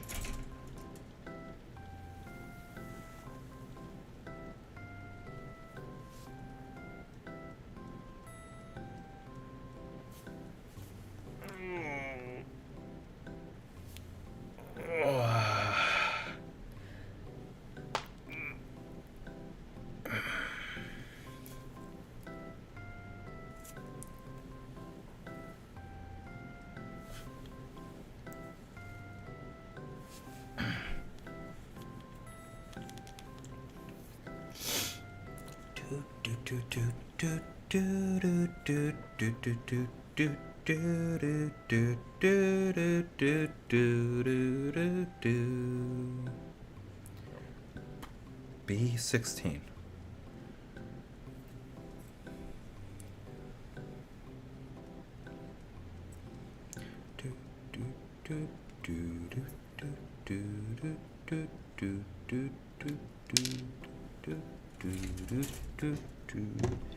Well, you don't like my humming, Lazarus? You gonna run away?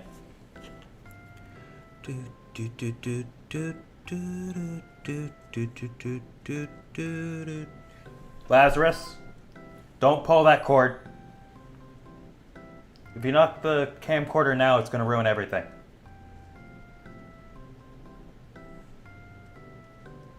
Are you threatening me? Lazarus!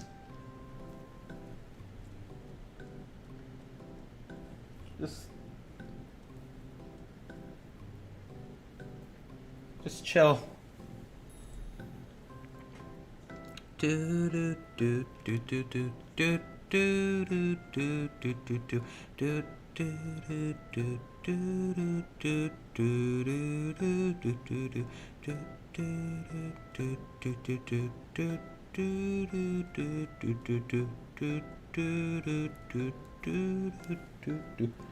Lazarus, you're gonna regret this. Stop. Don't make me kick you out of here.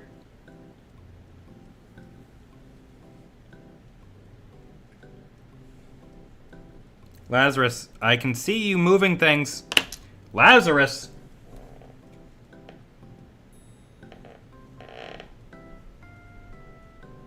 I am going to hurt you. Yes, Lazarus is hungry, so I am going to step away for 1 second and feed him so that he won't ruin my setup. Because things are very fragile right now. I will be back in just 1 moment. I have to be really careful not to knock everything over myself. Alright, Laz. Ugh. Let's get you fed.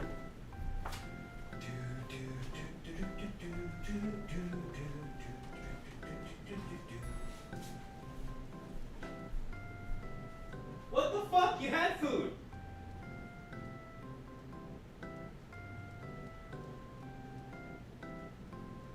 The automatic dispenser worked! Why are you lying to me?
This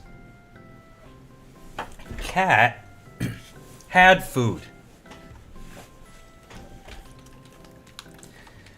This bastard was over here clawing at me like, oh, feed me, feed me, feed me. I went down there and he had food. The automatic dispenser gave him food. His bowl was full.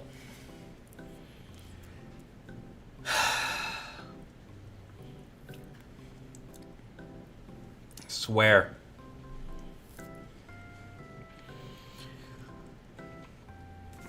Just can't trust these cats.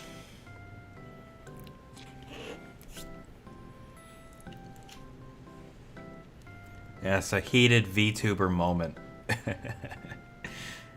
Let's see, where were we? This goes here.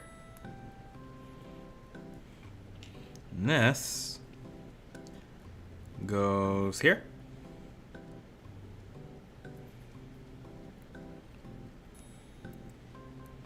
Now we have another joint. Oops.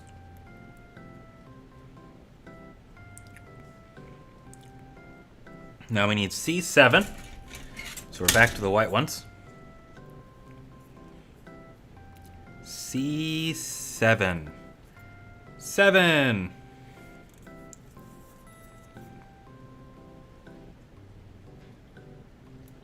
Ooh, that was a nice click.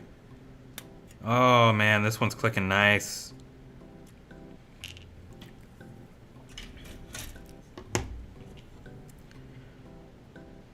Do do do do do do do do.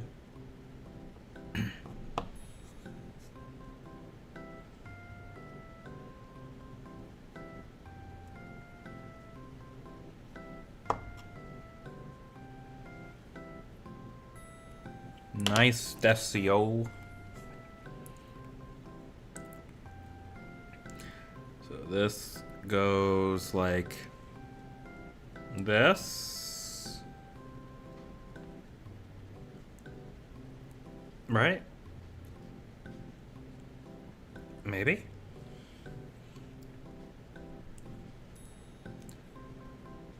Huh.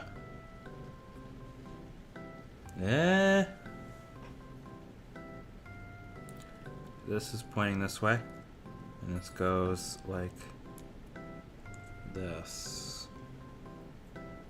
Oh, I see. Now it's all coming together.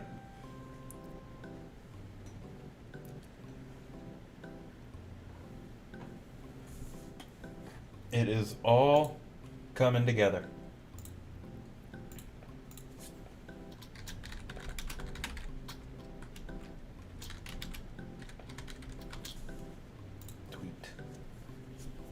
Let's see.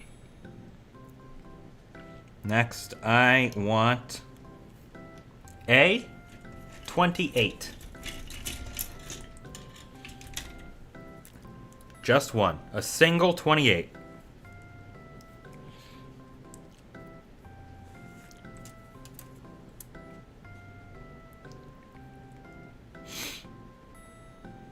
It's a little piece. Clip. Nip. Nip.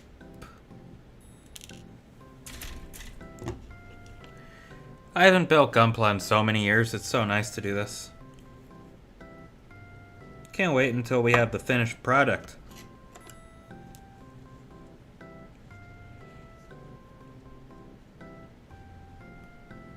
I gotta get some paint and learn how to paint and all that kind of stuff, and then maybe I'll do more of these streams.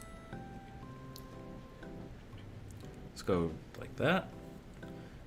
Yep, that goes just like that. Click.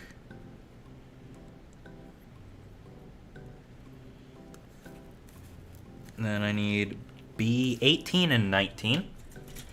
So we're back to this tray. Let's see. There is 18, and there is 19. Found these ones quick. Clip. It fell off the table.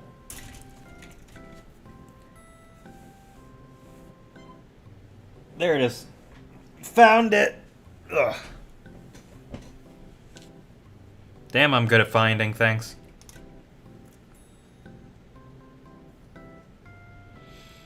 Not to brag, but if you need something found, I am the one to do it. On F. The only thing I can't find... Well, I guess there's a couple things I can't find. I can't find love anymore. I used to. I found love a couple times, but now I don't have any and I can't find it. And I can't find my long-lost brother. That's something I can't find.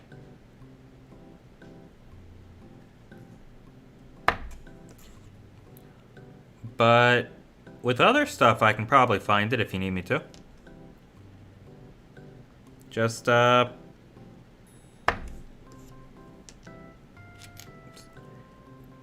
Send your payment to Doc Ox's detective service today. And we'll find whatever you lost. There was a time when I wanted to become a private investigator. But instead I became a psychologist. Basically the same thing, you just ask questions to people and...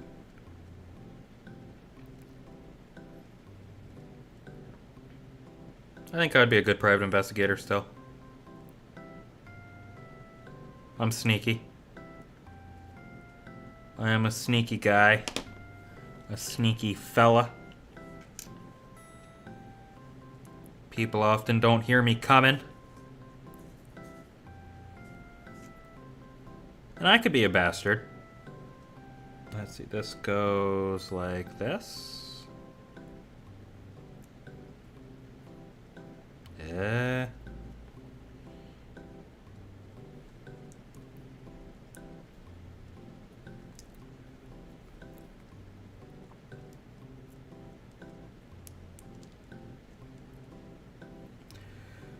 Okay.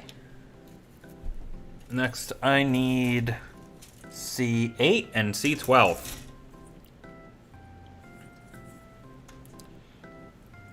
Now we're getting into the big plates. C12. Let's see if this makes a good clicking sound. That's 12.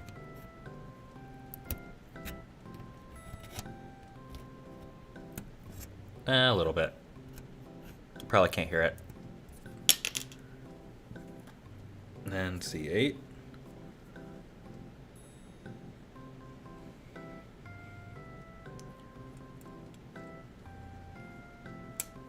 Well, that one made a good clicking sound. Let's try this. Yeah! Oh, yeah. That's a good click. You gotta love that click.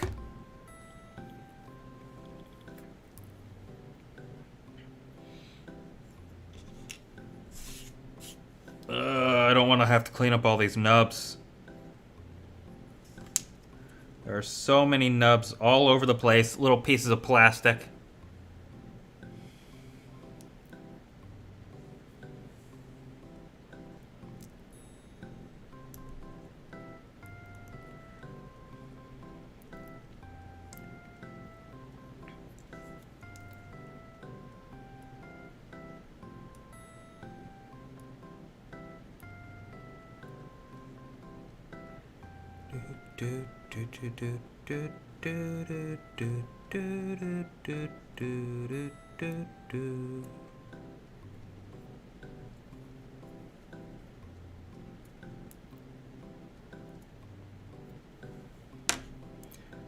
All right. This one goes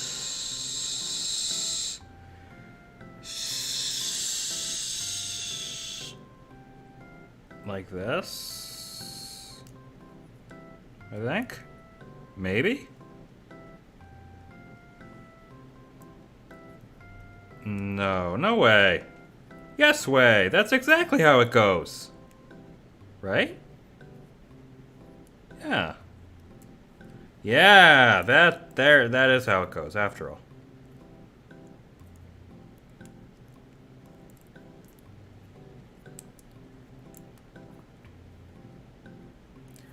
Why doesn't it want to go all the way?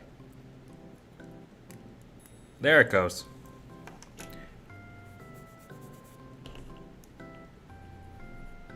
If you ever see me do something stupid, like scratch myself with a knife, just pretend you didn't see it. That's just how I am. I do things like that.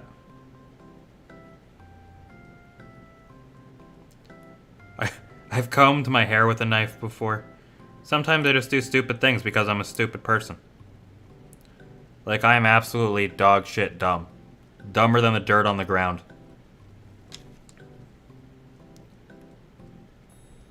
And I think the key of why I'm so dumb isn't that I don't know that things are bad ideas. It's that I know that it's a bad idea. I know very well that it's a bad idea. I know the consequences that of what my actions are. Like, even right now, I'm holding an X-Acto knife very close to my face as I adjust my glasses. Like, I'm an idiot. I know that I'm an idiot. I mean, I'm gesticulating with this knife. With this very, very, very sharp knife. I'm gesticulating. But, and I don't have any illusion that these are good ideas. I'm not like, oh, nothing bad could happen. I'm like, so many bad things could happen, but I'm gonna do it anyways. Because I'm stupid. I am constantly taking risks for absolutely no reason.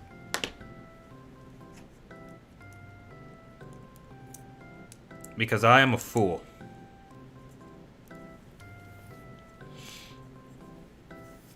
An absolute fool. There we go. Arm is looking pretty army now. We just need to connect the shoulder at some point. And put a hand in, I think. Let's see. Page 2. Wow, I was exactly right. That's all that was left.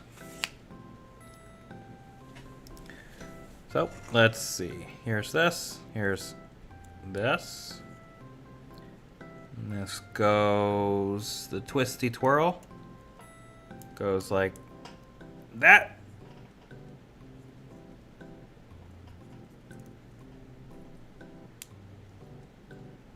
Oh no. Okay.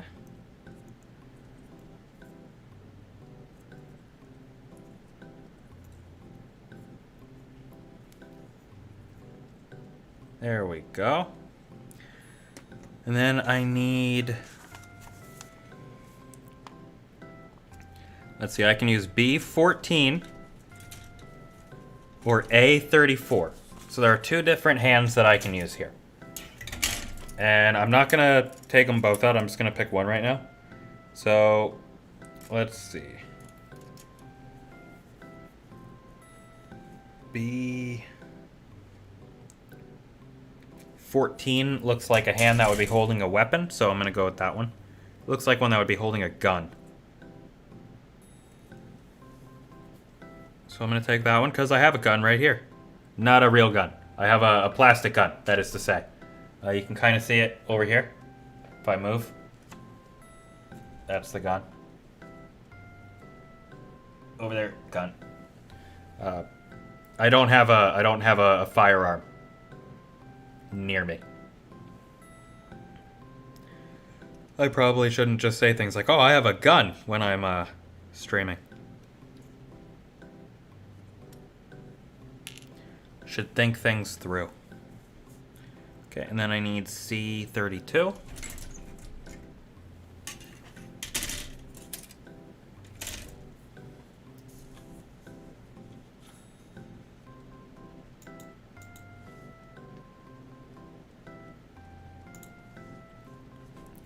C32. There you are. Click. Click. Click.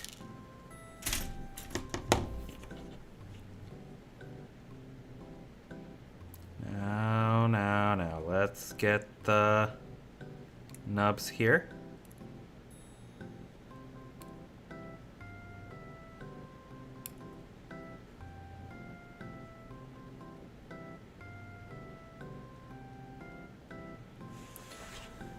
But, you know, I think one of the reasons I can do so many stupid things like scratch myself with a knife is because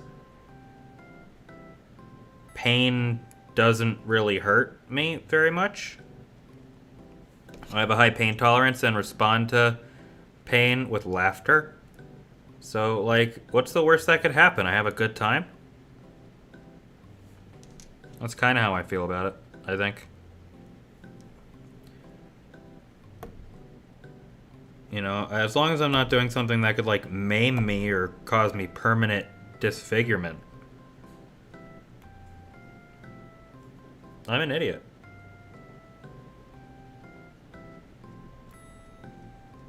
And I'm proud of it. I'm proud to be stupid. All the smart people I know have all these problems. I'm an idiot, and I have no problems.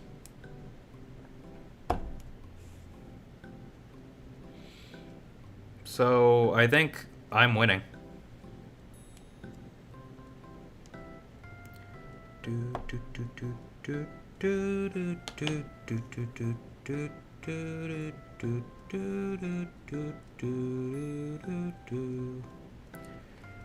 This goes like this, right? Doesn't it? Yeah? Yeah. Why doesn't it?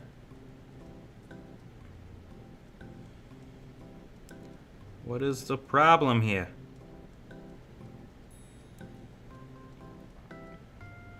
The problem is that this is the wrong one.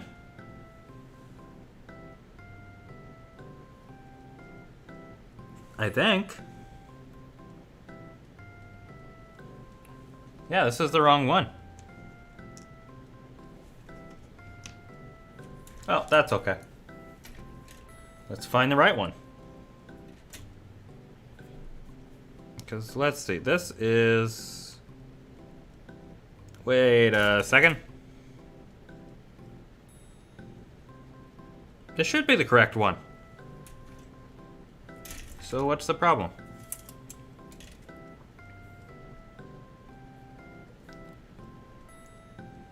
Where...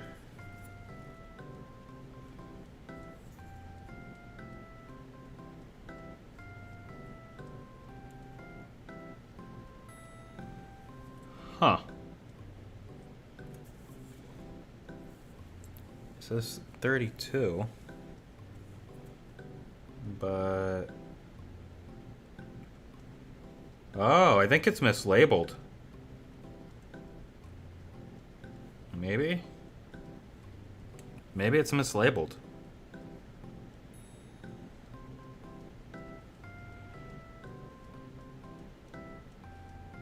Yeah, it's mislabeled. That's okay. I'll put this to the side. And we will take the proper one.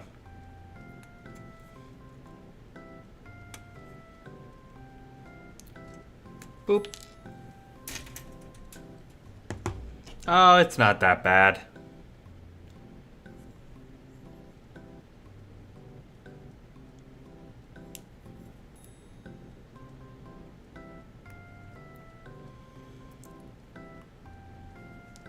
No problemo.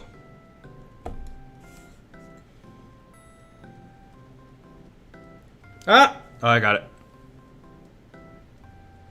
I dropped it, but I caught it.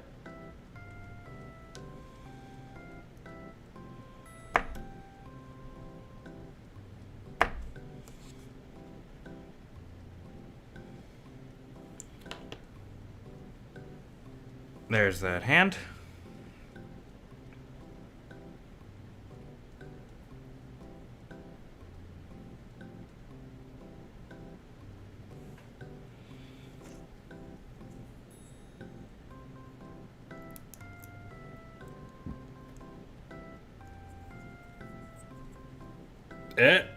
Wait.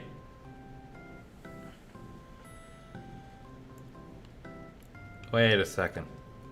The hand's upside down.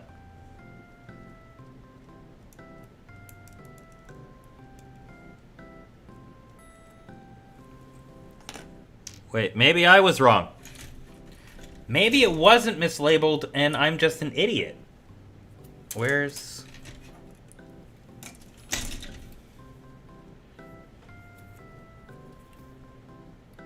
Oh! I took B13 instead of B14. I was the idiot. I was a fool all along. Well, that's okay. The instructions were right and I was wrong. As expected.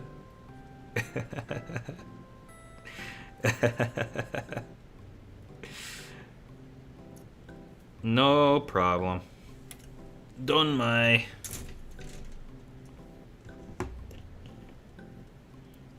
I don't want to be wrong. Being wrong is bad. I never want to be wrong. I am always right. Except for this time.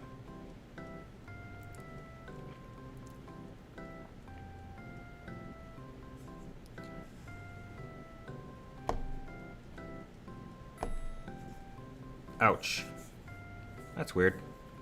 Why is my skin so sensitive here? Did I cut myself? Doesn't look like it. Huh.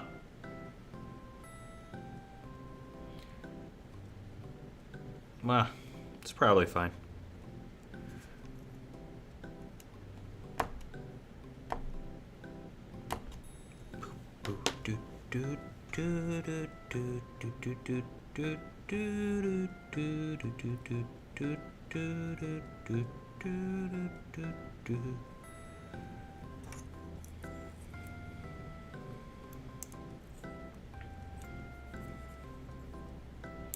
There we go. And then we will take that and we will connect it to the body. And now here we have a torso with an arm. And then there's also a head, but we're not going to attach that yet because the instructions say not to. But we're going to take our little gun, our little blaster, and we're going to fit it in here. First I have to take this off.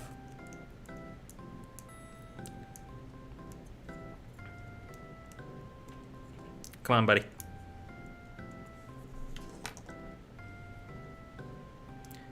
Do, do, do, do, do. This is usually where I would bite it. There we go, I got it. But I'm trying not to bite pieces of plastic that in a way that would damage them.